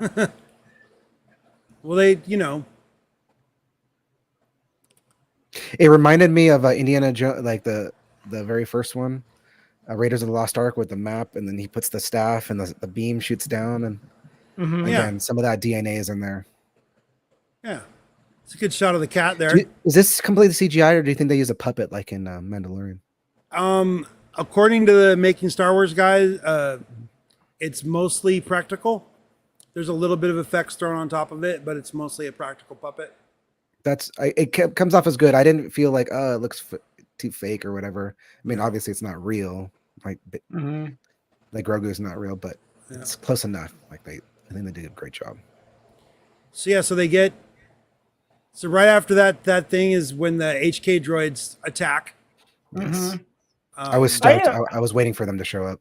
and yes, I'm Sabine starting to think uses their you're own. saying that they're the best, but I'm starting to look at those scrap that they're made out of. I'm like wondering, they don't look that great. Their individual parts look like No, they look like they're cobbled together from protocol various random- droids. Yeah, various. like yeah, there's like their chest piece on the back is a protocol droid. They're off the bo- shelf. I think it's more their programming is what's really good. because they kind of also have like parts that look like the bulked versions of the Trade Federation droids.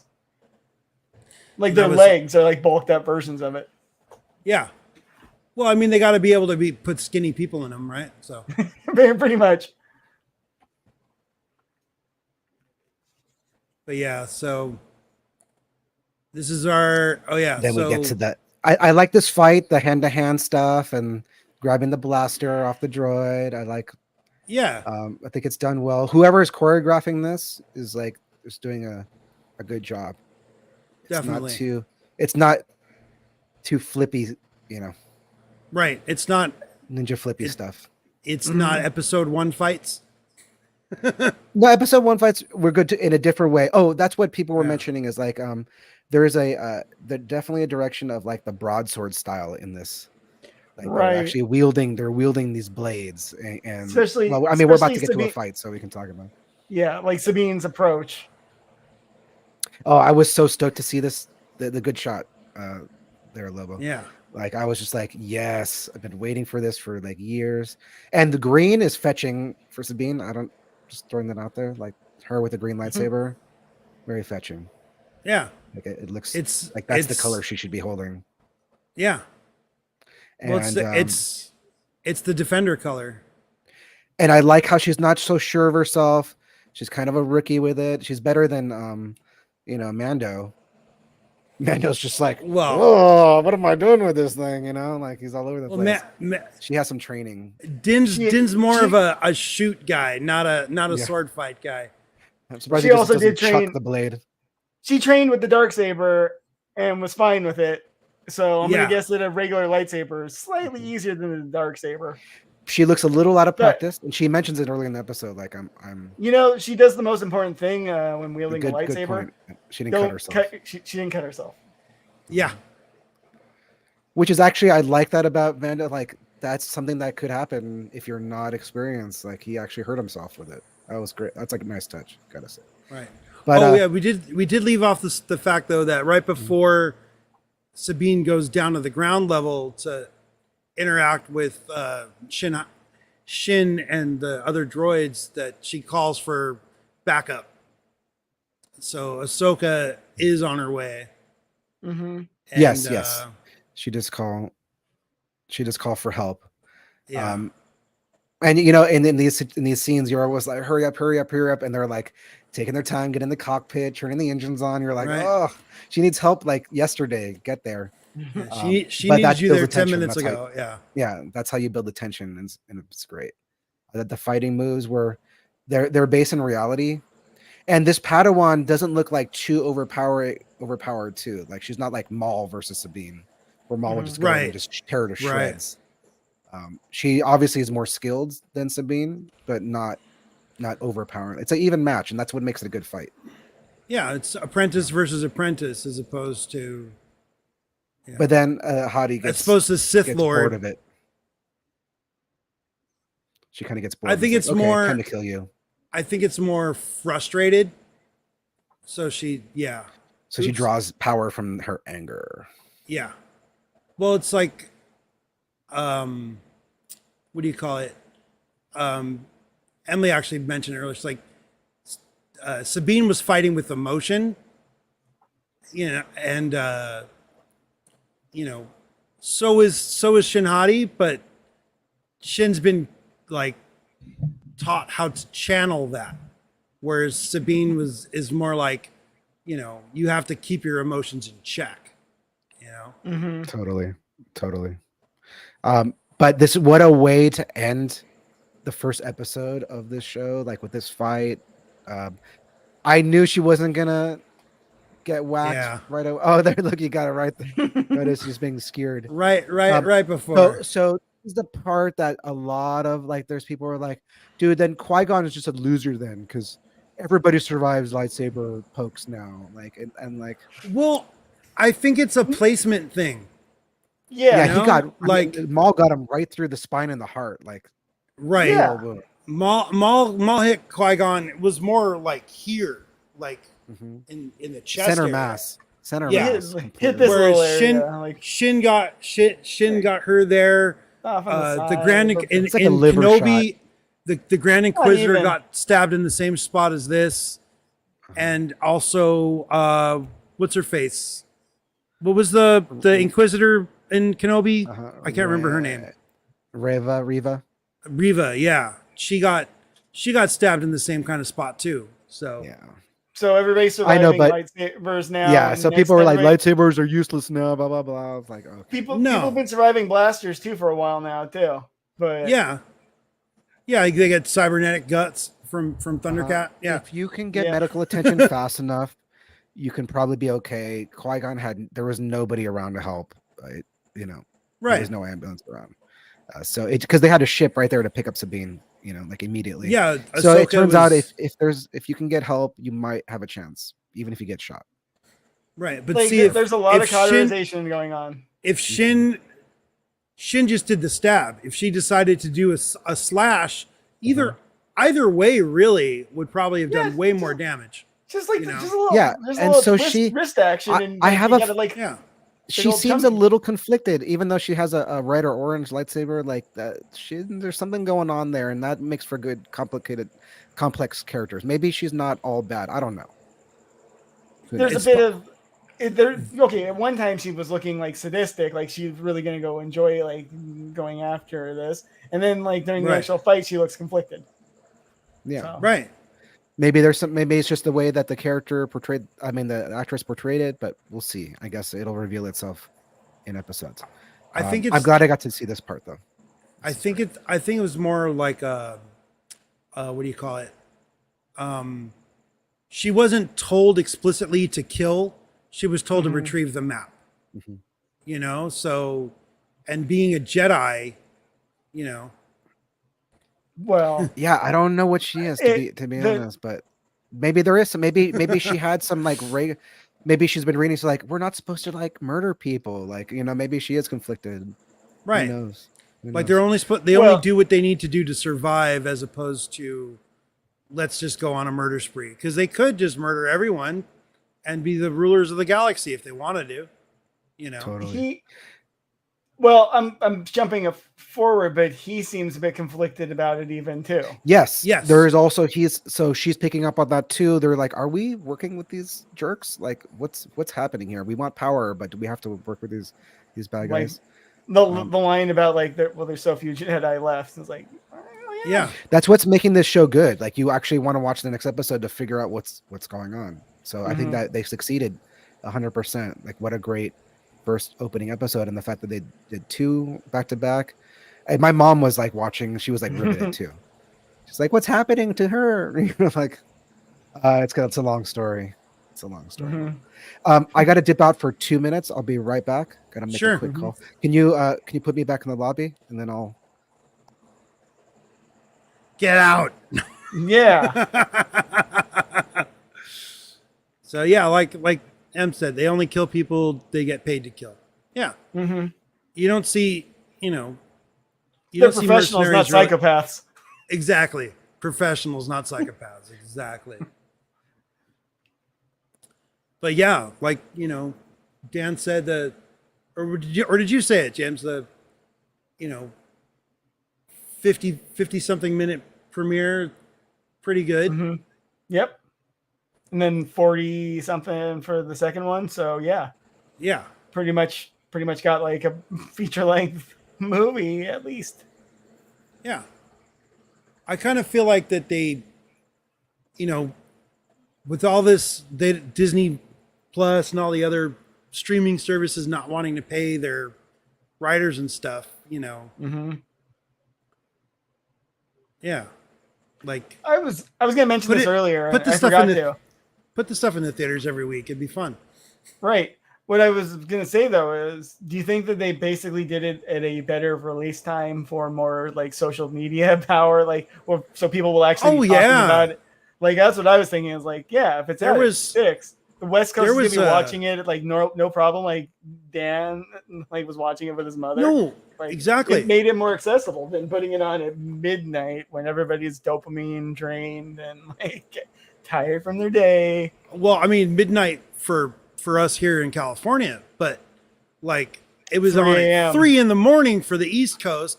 And some weird old time for the people in Europe, you know, like 11 a.m. for London time. Oh, sweet. It's like, oh wait, so the kids are in school. Great, you know, like right.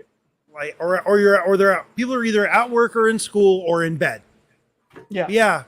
Not ideal. No. And I think it's just the old way of thinking, you know, where we have media contracts. We're going to deliver this at this time. And like legally speaking, midnight East Coast time is like the usual delivery time. So what it should be is like the Dateline midnight. That's where it should be. You know, that's ideal. You know, that way when it's the isn't that why we have the universal time zone, like the Greenwich Mean Time like being a thing. Okay, so take it away. I mean, I guess Dan will be back. Greenwich Mean Time. Fade to white. Yeah, so I guess we kind of skipped over that, like the whole how Ahsoka recruited Sabine, like the whole we might find Ezra if we find Thrawn and all that. I don't think we mentioned that, but so this starts with that concept, I think, or is this isn't the recap, is it? I think I skipped the recap. No, I skipped mine. I skipped it. Yeah, so so I noticed Ahsoka when she goes. I think that part's coming up. She's kind of using like force echo power, like they do in the why can't I remember that guy's name? The video game, like how he you know, it's like which one? Star Killer? The newest one. Oh, the newer ones. Yeah, see? More of the cultural impact of that series. Cal Kestis, that's his name. I knew it, I just didn't want to be wrong. Like, because otherwise it would have killed me. That's it right there. Cal Kestis. I kept wanting to call him Kyle, but that's Kyle Katarn. No, he doesn't exist anymore, maybe. We'll see. Yeah. He might still like. Yeah, I mean, they haven't said Shadows of the Empire didn't happen, but they haven't said it did. So maybe Dave Filoni's not a fan. He should be. It'd be good. It'd be a cool little live action movie. But oh really? Oh yeah, you're talking about Cal Kestis. Yes, Cal Kestis is yeah. But he's also Jerome and Jake from Gotham. The not quite Joker. But yeah. So what do we right. That ship just looks cool. It looks like a precursor to Kylo Ren's little shuttle. Yeah. It's got a very similar shape, but not quite the same cockpit. And then there's like the Star Wars, the Imperial Lambda class shuttle feel still. Yeah, Star Wars Stonehenge right there. So, but yeah, I thought that was pretty cool. How many modified Lambda classes are there out there? Like, I don't know, because even kind of the Phantom is sort of phantom-y.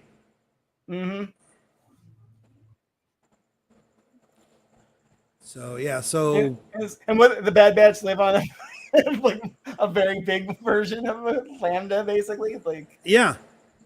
yeah. So this is they find the spot to use the thing at. That was kind of cool.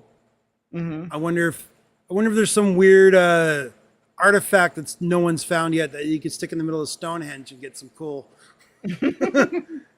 magic effects going on if you know a witch.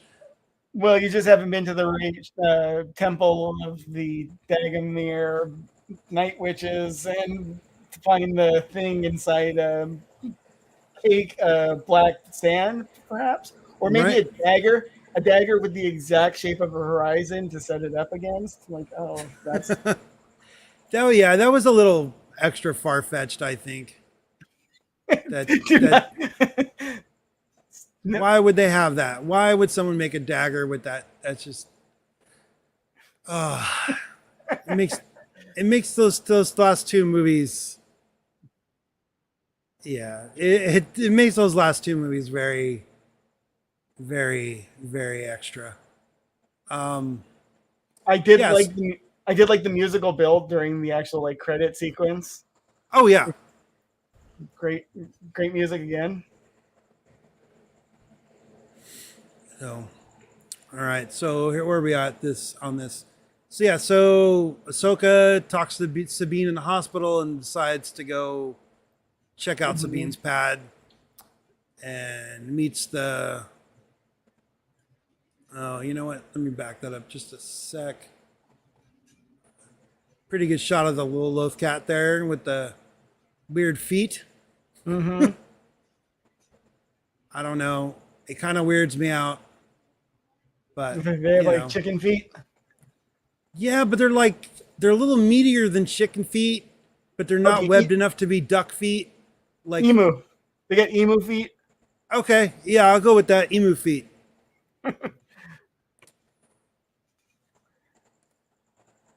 But it's just like, I don't know. Like Ahsoka knows that other droid is there, but isn't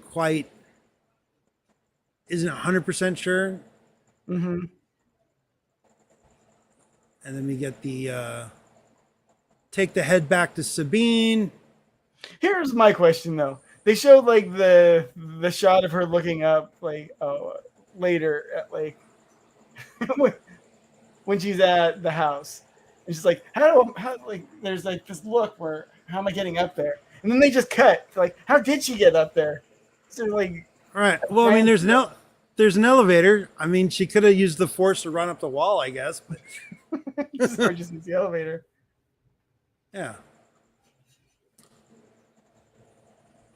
I like the I don't know. I think Sabine's hair does look pretty cool. But I can see why someone's mom would have thought it was a wig because nobody's hair is purple and red, even though her hair is continually purple and red. Right. But is that like her hair color? Like, no, because she had it white at the end of Rebels, right? Yeah, because it's white in that painting. But yeah, I like the whole about to make the head explode and freaking everybody out, especially Hu Yang.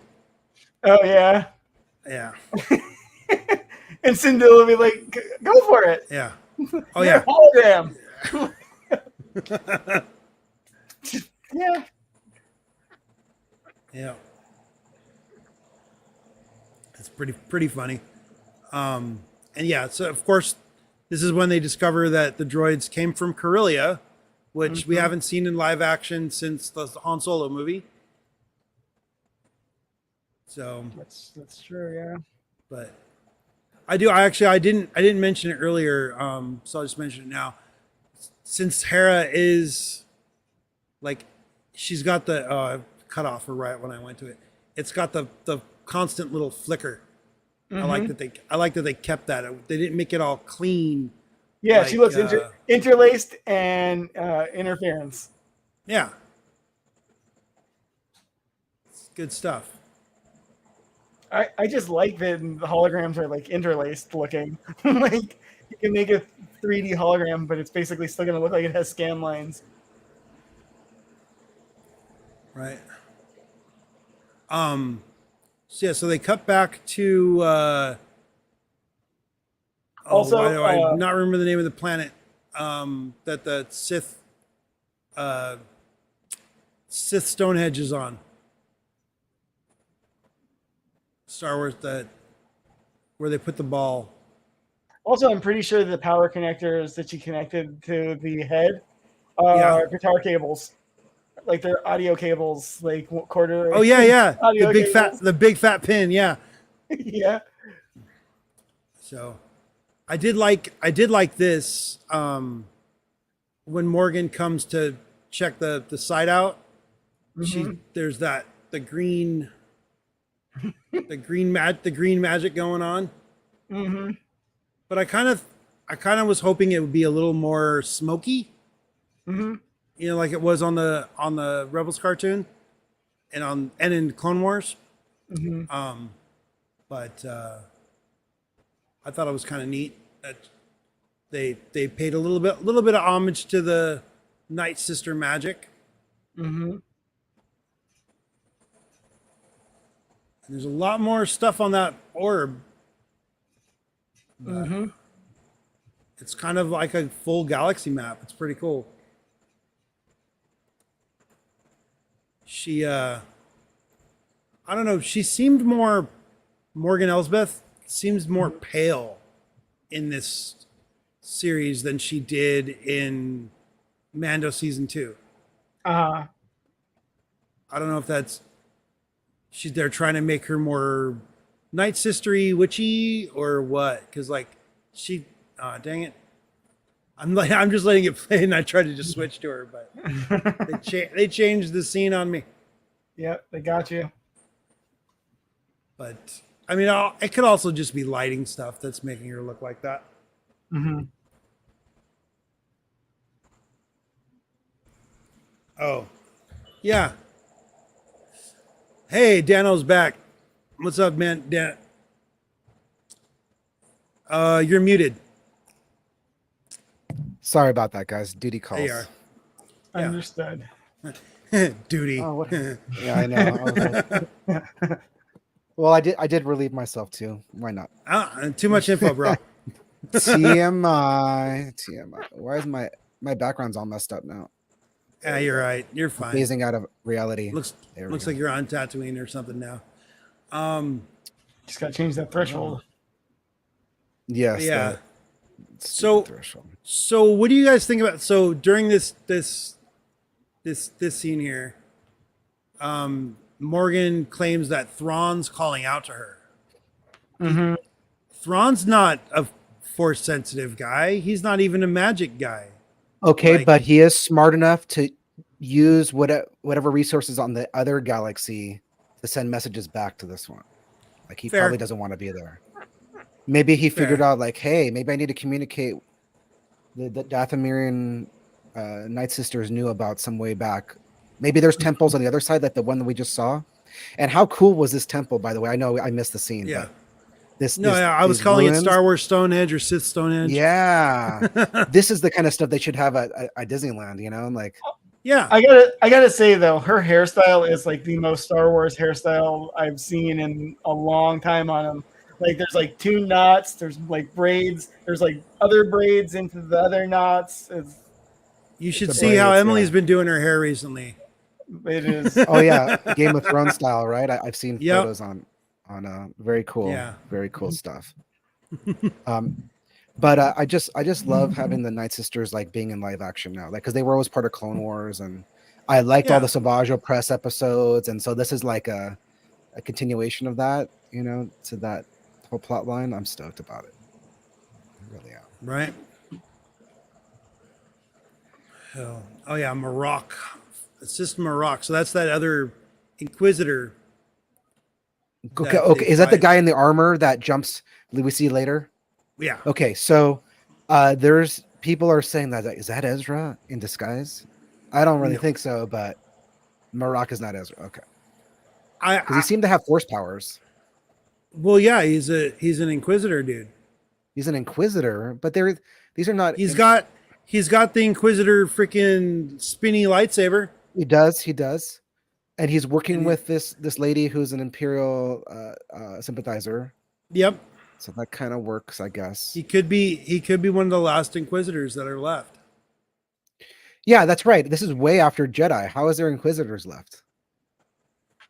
Like, I want his backstory too. I know I'm getting ahead of us, but I want his backstory too. For a split second when this guy first came on the screen yesterday, Yeah. I thought it was Steve Carell. I know, right? I know this funny guy with an accent, short bald guy. I could totally see Steve Carell playing the same role. He's just like a like a snooty little bureaucrat. Yeah, he's on House. Yeah. Yeah. But This whole scene is funny. It reminded me of Mando season 3 a little bit. Oh man, you know what? To me, it reminded me more of Book of Boba Fett and the Twi'lek bureaucrat dude. Okay, I know I'm jumping ahead, definitely. ahead, but my favorite part of this one is how we get into the habit. We gotta get into a little bit of political message later in this one, where he's like, "Oh yeah, it wasn't like belief in the Empire; it was greed," and it was like, "Oh, thank you." It definitely was that. There's definitely, but there's also some Imperial sympathizers there too. But yeah, right. Well, are they really? Meanwhile, there's like shady guys like looking them like driving down. Like, oh, those guys are up to no good for sure. Right. In this scene they mention that hyperdrive right there is way bigger than any class that we currently use, and it made me immediately think of Starhawks. Lobo, I don't think you read the new books, the Aftermath series of books that happen after Jedi. So there's like a trilogy of books that happen right after, that take place after Jedi. It's called Heir to the Empire. I've read that. No, I still consider those canon because Thrawn still exists. But they're not. There's they're a not canon. new class. There's a new Thrawn book that is though. They're headcanon. They're Starhawks. And I was like, oh, they're mentioning that's a name drop to the Starhawk class. They're the anti-Star Destroyers that the Alliance was developing. Way too expensive, way too large, and hard to wield, and they eventually get this. But they're at the Battle of Jakku. Their Starhawks are fighting at the Battle of Jakku. So basically, I thought that's what they're. So they bought into the fallacy of battleship combat. Basically, bigger is better, but bigger is also more expensive and prohibitively expensive to actually engage with. And fallacy is a good word because right after the Battle of Jakku, they're like, yeah, no more of these. They're too expensive, too unwieldy. We lose too many spacers on them anyway, and just But they're like the anti Star Destroyer. They were made to fight them. I don't know if they were referencing those, but that's what I took out of that. We haven't seen those ships on screen yet, so very cool. That's a hell of a puncture wound. Yeah, that's a liver shot right there. Maybe one of the kidneys too. She can't drink no booze no more. Nah, once again, cauterized. I think the kidney is one of those things that like it'll be fine. Just a bunch of scar tissue. Yeah, like you just cut it right down in half. At least it wasn't like a chopping motion, because that would be a much more grievous wound. Like, I noticed there was a little like up and down motion, but not a lot. Like when she got stabbed into it, like a little wiggle. Yeah, a little wiggle. It went up and down, so it's not a straight through and through. Very painful wound. It could have been worse. I mean, if you have a lightsaber in someone, just rotate. Right. Oh, I missed the scene with the droid head, didn't I? Yeah. Yes. You okay, did. So that's very Mando. Remember when they put IG's head? IG's head. So it just reminded me of that. That's my only comment, really. It would have been funny if it started talking like, what was that? Zero, the one that was voiced by Richard Ayoade. Yeah. Zero. Yeah. So that little hospital scene with Sabine is when Huyang convinces her to maybe try to work with Ahsoka and be her Padawan again. So it's kind of cool. Sets Sabine on the path to go back to her pad and armor up. But they kissed it. but going through this one a lot faster than the last episode. Yeah, But, and it's been a long episode. In that talk with Hu Yang, you've Yeah. seen where they were talking about her actual Force abilities, and it's like, I've known many Padawan, and you are by far the worst. Like, Yeah, He's good. He's good comic relief. I like his character, he is. and he knows because he's been there. He's seen all these Padawans. Yeah. So she should take it at face value. Ouch. Right. All right. So then we end after that little scene in the hospital thing. We end up back on Corellia, and Hera notices that they're building a hyperdrive core or getting one ready to ship. Yep. That isn't being used by any New Republic ships that she's aware of. well, meanwhile, he's And- feeding them a cock and bull story about how like all the things that we're selling of Star Destroyers are funding the New Republic reconstruction efforts. Yeah. Yeah. Right. Now, did he say SSD?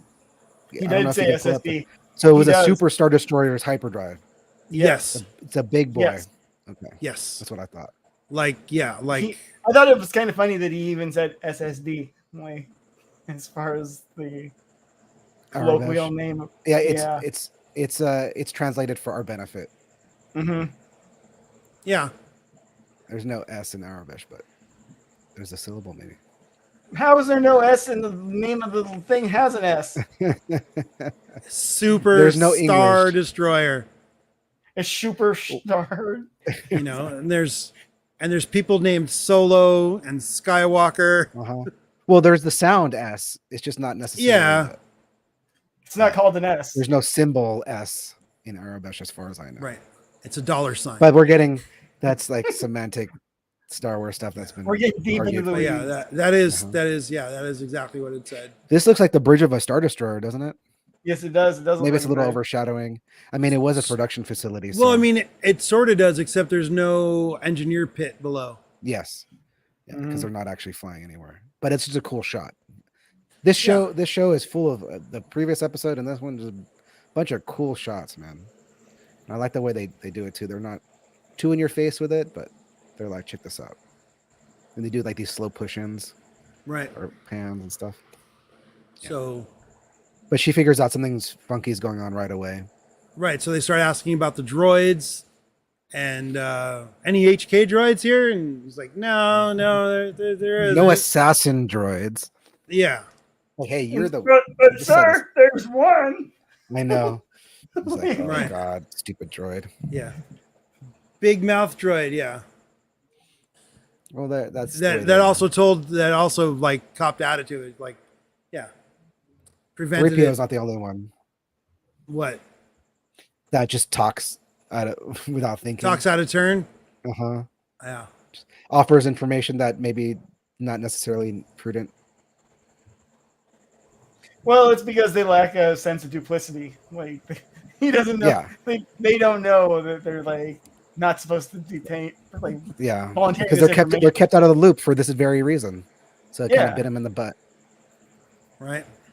So yeah. So that with the ship that what was that guy's name again? The Inquisitor dude starts Marco. trying to leave with it, and the Marak, Hera's ordering. Marak.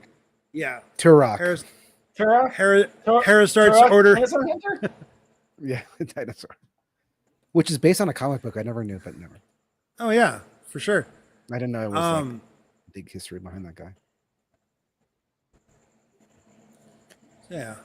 So it was weird. Like everybody on that bridge though was an Imperial sympathizer, or still or loyalist, I guess. I'll say most, yeah.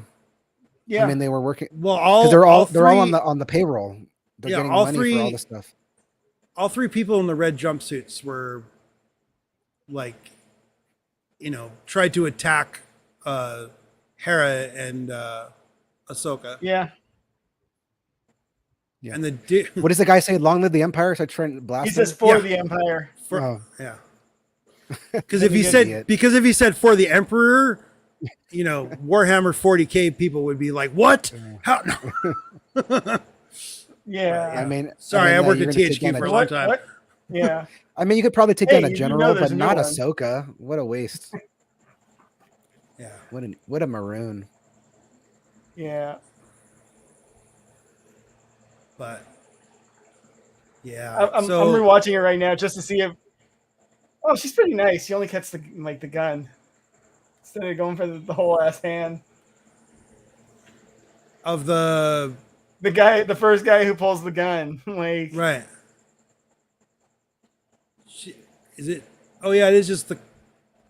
But he falls like he gets hit, oh, I think he gets hit right afterwards. Like and Hera definitely shoots the woman that was at the front desk or oh, control she panel tried or going, whatever. she Yeah, tried going for the gun. Yeah, she tried going too. After like Yeah. she's like last one to Hera go. don't play. no, She will Hera doesn't blast you. play. She's got I a mean, kid. considering She's her got a dad kid was a whose daddy general. got killed. She means business. I know, like that's brutal. Usually, the good guys always try to avoid like just straight up blasting people. But in this case, Sometimes you got to. Though. and there we go, the man of the hour, Dave Filoni himself. Yep, he had So- to have a full conversation. I noticed a little bit later in this episode, like you could almost like understand him. Yeah, Completely. you could. They were literally having like a conversation that you could basically understand.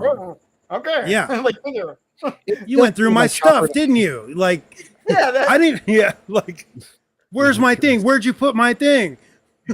I know his toolbox looks like your garage, dude. It's like Oh yeah, just stuff everywhere. oh, what's the guy's name? Turok Marok? See, okay, they just did it right now. You see how Hera's walking in? They do a slow push. And they do that Yeah. a lot and like different on bridges and stuff. I like that. Just makes you feel like you're there. has It's she really cool. has she always had that graphic on the back of her jacket, or is that new? I don't know. What is that? I don't know.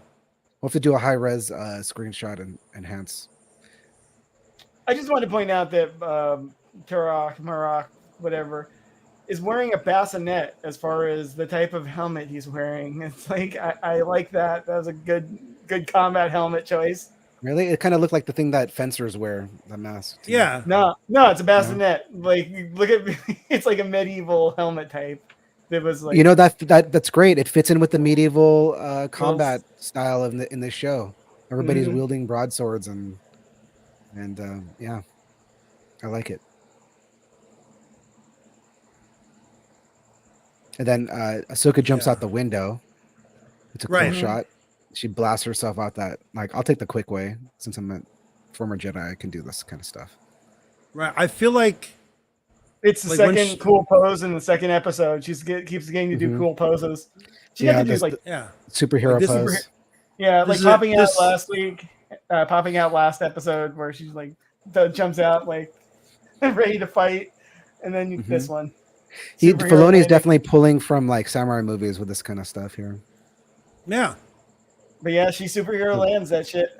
The real wide shot and then the standoff. Cool. Yeah, that is a very medieval looking helmet on that dude, Hmm. and that yeah. So that's Now, not where do Ezra. they- Okay. Where do they find? Well, here's the thing. I don't know 100% for sure that's not Ezra. But It's, the I mean, I likelihood don't is- believe that. I heard that and I was like, that's it's- ridiculous, but It's very, very, I thought I would very, throw it out there. very, unlikely. very unlikely. Because she would feel him. Ahsoka would probably feel his presence. Like, oh, this is my former Well, friend. or yeah, something. like Ahsoka and Ezra know each other, so this fight would have went way different if it was Ezra. It's true. She would have recognized his fighting style. There would have been a lot of more tells. There, Yeah. also Ezra likes to talk crap, like he was never in any scene where his mouth wasn't moving. You know, To a So, fault. In the first season, a lot of people were Like like, he "Giving up on this talks more character." crap than Spider-Man. Like That's saying something. Great detail in the fight scene, like when they are actually fighting. She pays zero attention to the droid. Like she keeps her eyes like on him the entire time. yeah, Like even if she's like dispatching the droid, she is not paying attention, like not looking at it. Like it's way more predictable. well, yeah. I mean, it's got its programming. Mhm. once you fight it, you know kind of what it's doing. Um, but yeah. Um, Good I've said it chasing. before. I've said it before, but she's doing a great job as Ahsoka. yeah. I think so. How cool is it to be on Corellia again? That's another. just Oh, it's throw way it out cool. there. Yeah, I was saying it's the first Uh, live action Corellia since the Han Solo movie. I mentioned that. I mean, And to take a step back. When we were after the Star Wars movies were gone, and it was only books and whatever media. You read about Corellia so much that it's now been we a get to while see since it. I saw Solo, and I don't really remember like a lot of big scale stuff on in the beginning of it when like because he's Just like Star Destroyers being built. That's all.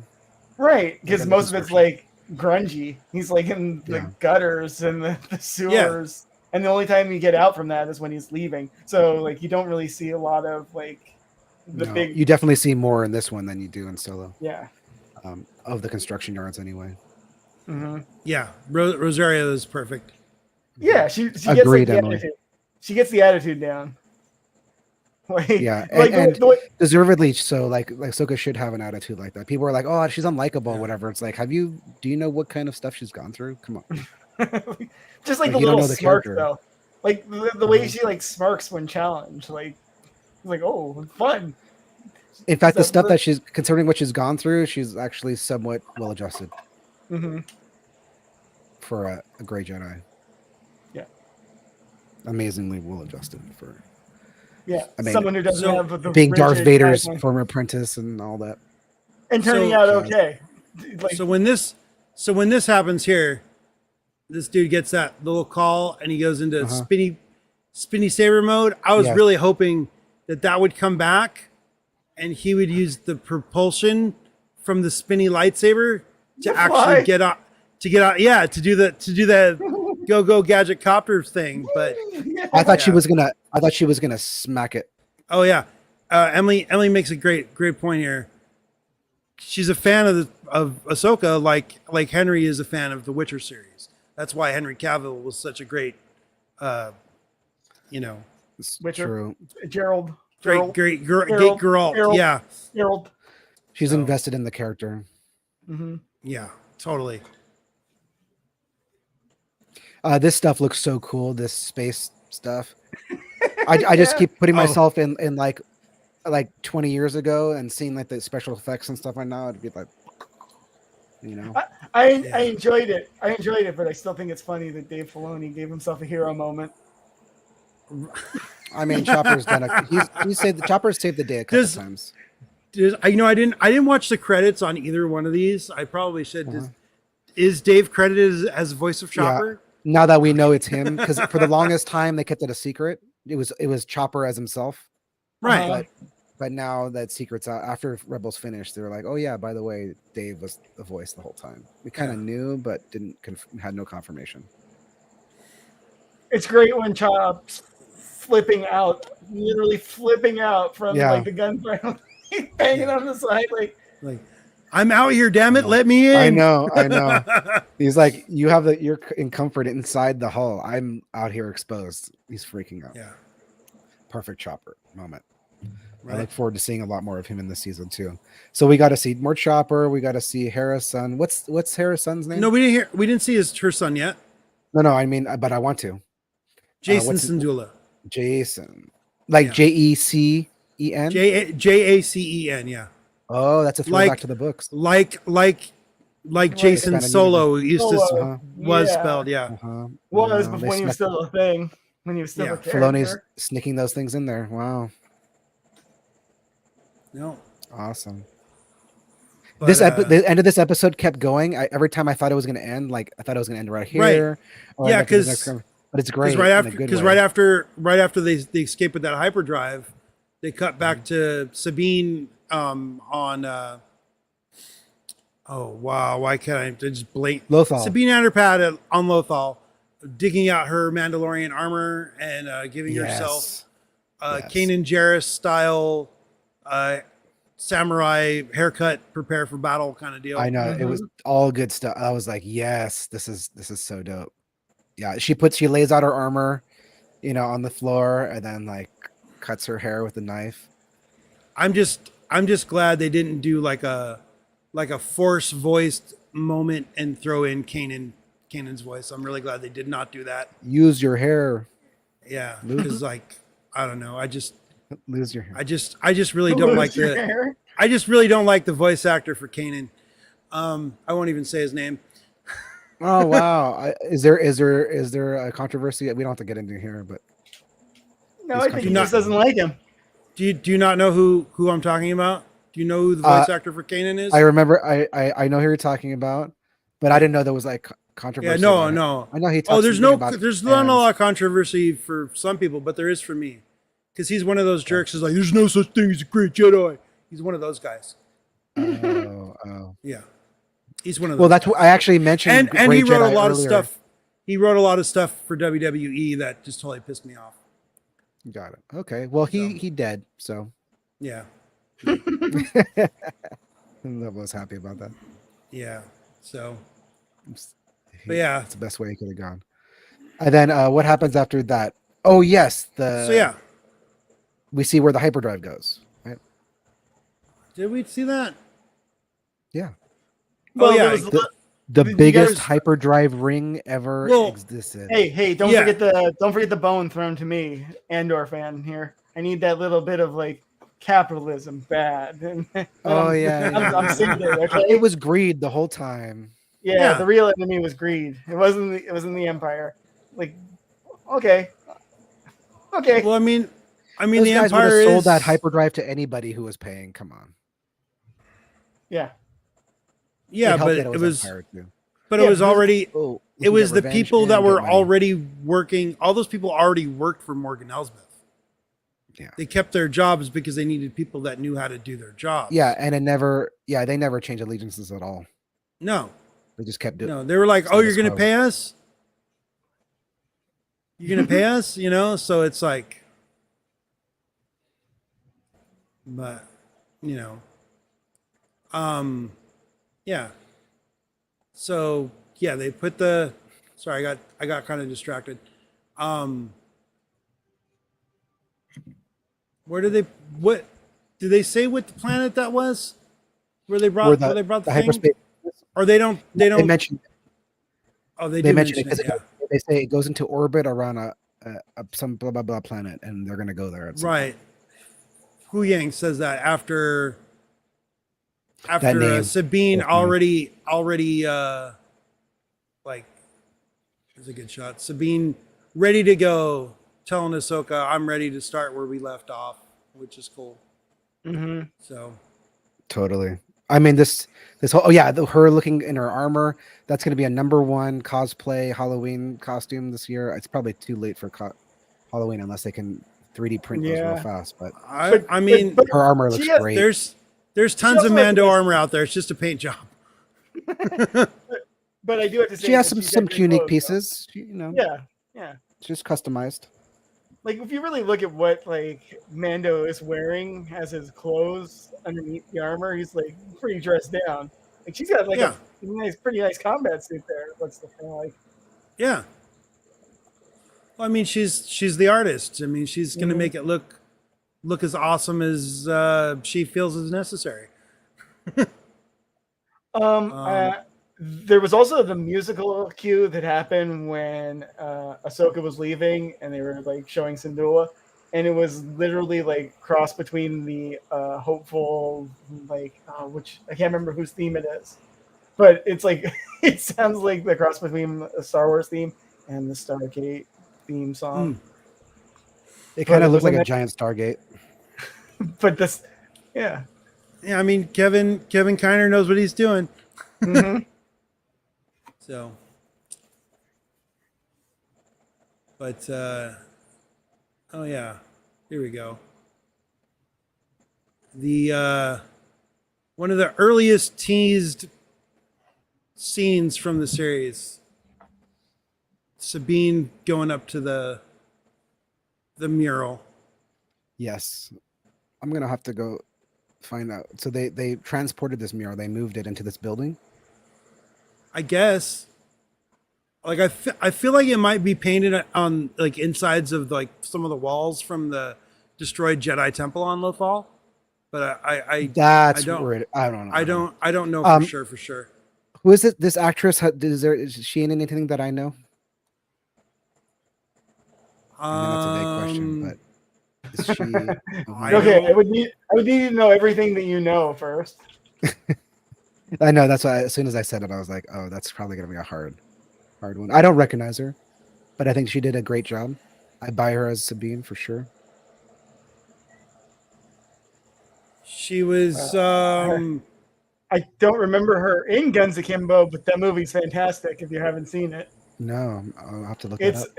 Oh, you should. It's a what's his name? Daniel Radcliffe movie. Is it a gun opera movie? Sounds like Guns Akimbo. Sounds like a gun opera. Kind of, yeah. Like, okay. Anyways, Sabine doesn't have a jetpack, does she? She's not one of those kind of Mandalorians. I guess not. No, she's got a jetpack. She just didn't bust it out.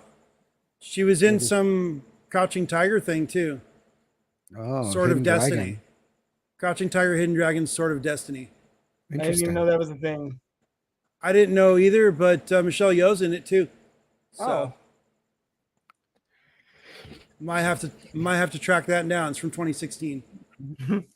So no, she must have been young in it. She does not. If I had to guess the actress, she's definitely not older than 30. Let's say, but who knows? They could do anything with makeup these days. Right. And where are we now in the? Oh yeah, she's looking at. I'm done. So yeah, she's sorry, I just left it there. She's looking at the mural. She's probably like focused just on herself. She's like, look, I look good now. So. I mean, she does. I mean, the costume and everything is her hair, her armor, like all the symbols and stuff. We have to look up what Hera's jacket. We're gonna have to look that up later. Right. This is a cool shot. It reminds me of the end of Rebels with her standing with Ahsoka. Yeah, I like that. Well, that was the they recreated that shot almost. Yeah, it's just in Rebels, Ahsoka was like white. She's wearing white. Yeah. Or she looked like Gandalf. Yes. Yes, good observation. Yeah. But great shot. Yeah. Pretty much lots of eye candy in this show, man. I'm stoked to be back in the Star Wars universe and live action again. I'm stoked that it like these first two episodes, like it's a good the arc. Like the biggest complaint is like, I don't know. It wasn't longer. Hera's cheekbones. You know, it's kind of it's by this by this episode, I already forgot about all that stuff because for the longest time we were just getting this one screenshot from the trailer and like, oh look, Hera doesn't look anything like Hera, but like by the end of this episode, I'm like, that's Hera. I don't even look at her twice. Yeah. This whole thing, the CGI for this is amazing. It's just a hyperspace ring, but a scaled up to Death Star size. If you needed to transport something huge, right? But I think, Jimbo was saying, like I think this is a Stargate, right? Is that? It's not a ship. They're going to open a wormhole or something. So I know I heard some people kind of speculate. Remember, in the first two prequel movies, when a Jedi starfighter was going to go into hyperspace, they docked. It had like with a jump ring. Yeah, like a jump ring. So that might just be super Star Destroyer size jump ring. Also, they have an SSD that they're gonna bring through. Or maybe it's a regular Star Destroyer size jump ring. I think it's a boost, an assistance to like actually go to where Thrawn is.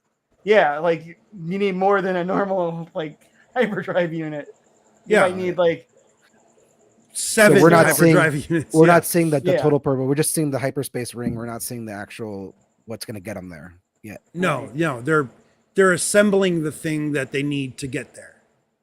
Wow, whatever it is, it's massive. That's what I think, and that's what other speculation that I've heard. If they bust out a Superstar Destroyer Eclipse or something, I'm gonna fanboy out, dude. Yeah. It's like a curved Superstar Destroyer. It's like a huge one with like a huge bow. Oh yeah, I've seen that. It's like Palpatine had one hidden or something. It was gonna be his like, private ship or something. That'd be cool if they brought something like that back. It would be cool. It would be really cool. This is all cool. I like this art design. This looks like not quite Imperial. This looks like wealthy, opulent bridge. You know what I mean? It looks like Gilded Age. It looks like an arms dealer. Like, remember, she is arms dealer. She rich. Very rich. Yeah. Oh yeah, and then this guy mentions it would be a shame to have to kill. Okay. Yeah, but like look how like her hologram projector is way nicer than the stuff the rebels are using. I mean the Republic is using. Effects. There we go. The New Republic. That's what they're called now. Yes. It's like this weird liquid almost looking thing. Yeah. It's almost like Night Sister magic. Yes. Yeah, I picked up on that. It was it's almost like magic affected hologram. Enhanced. Mm-hmm. It's cool stuff.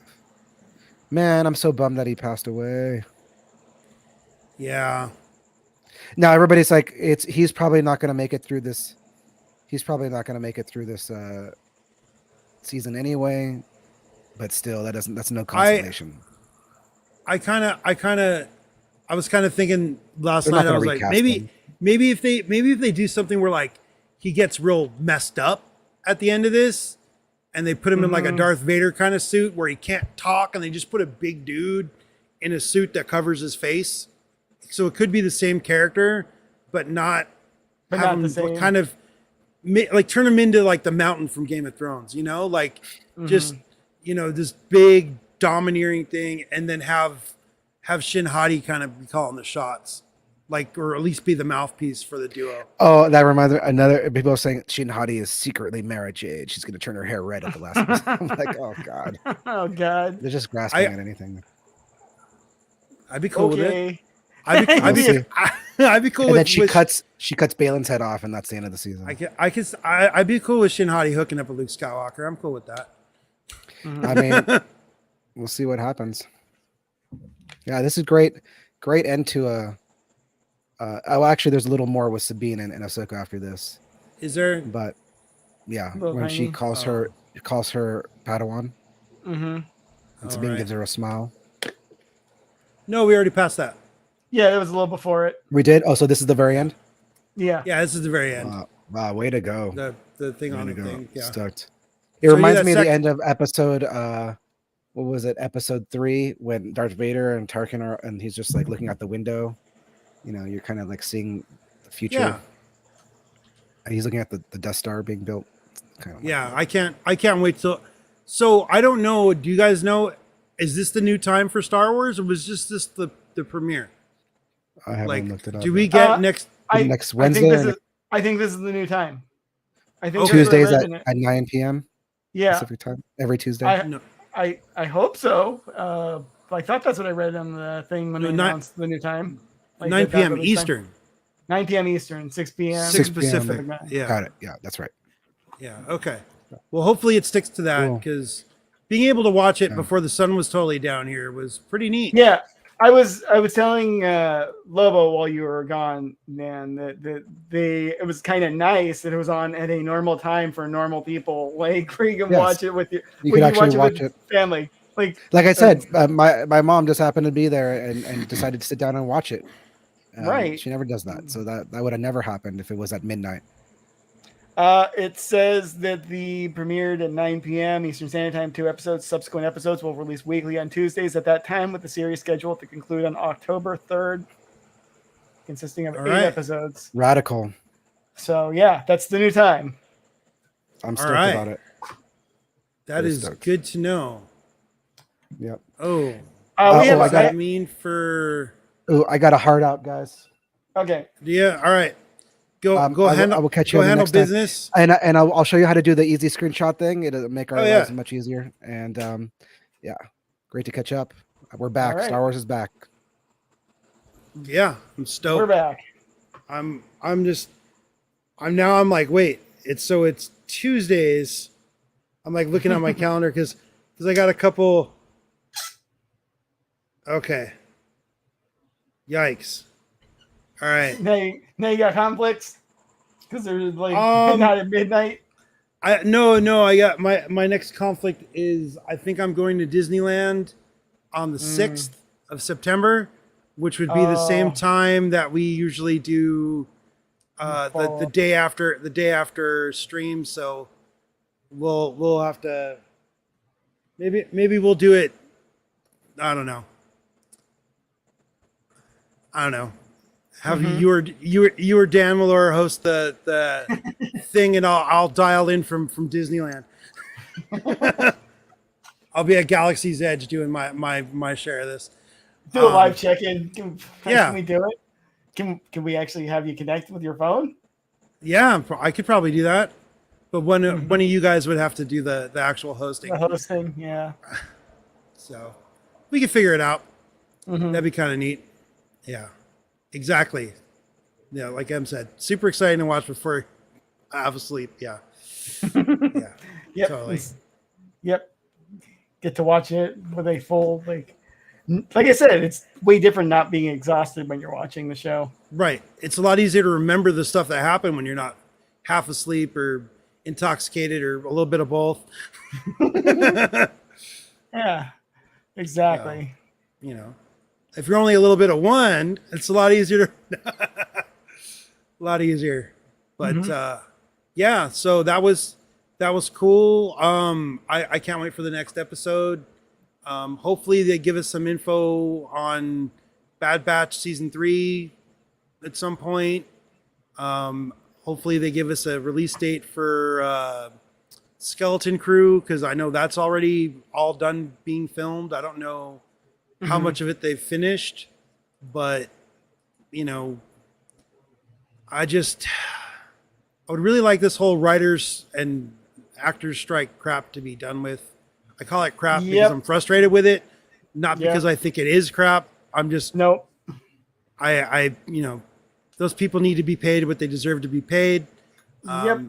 Greedy studio, you know, like you know, like Emily said earlier. Where is that quote? I can put it up again. The vast majority of working actors, right there. Yeah. The vast majority of working actors are not in a position where they're capable of like, not being at work. Right. You know, they need to be like getting jobs, and part of it is being able to earn a living wage in the area where you actually work is a bit of a problem, especially for writers nowadays. Yeah.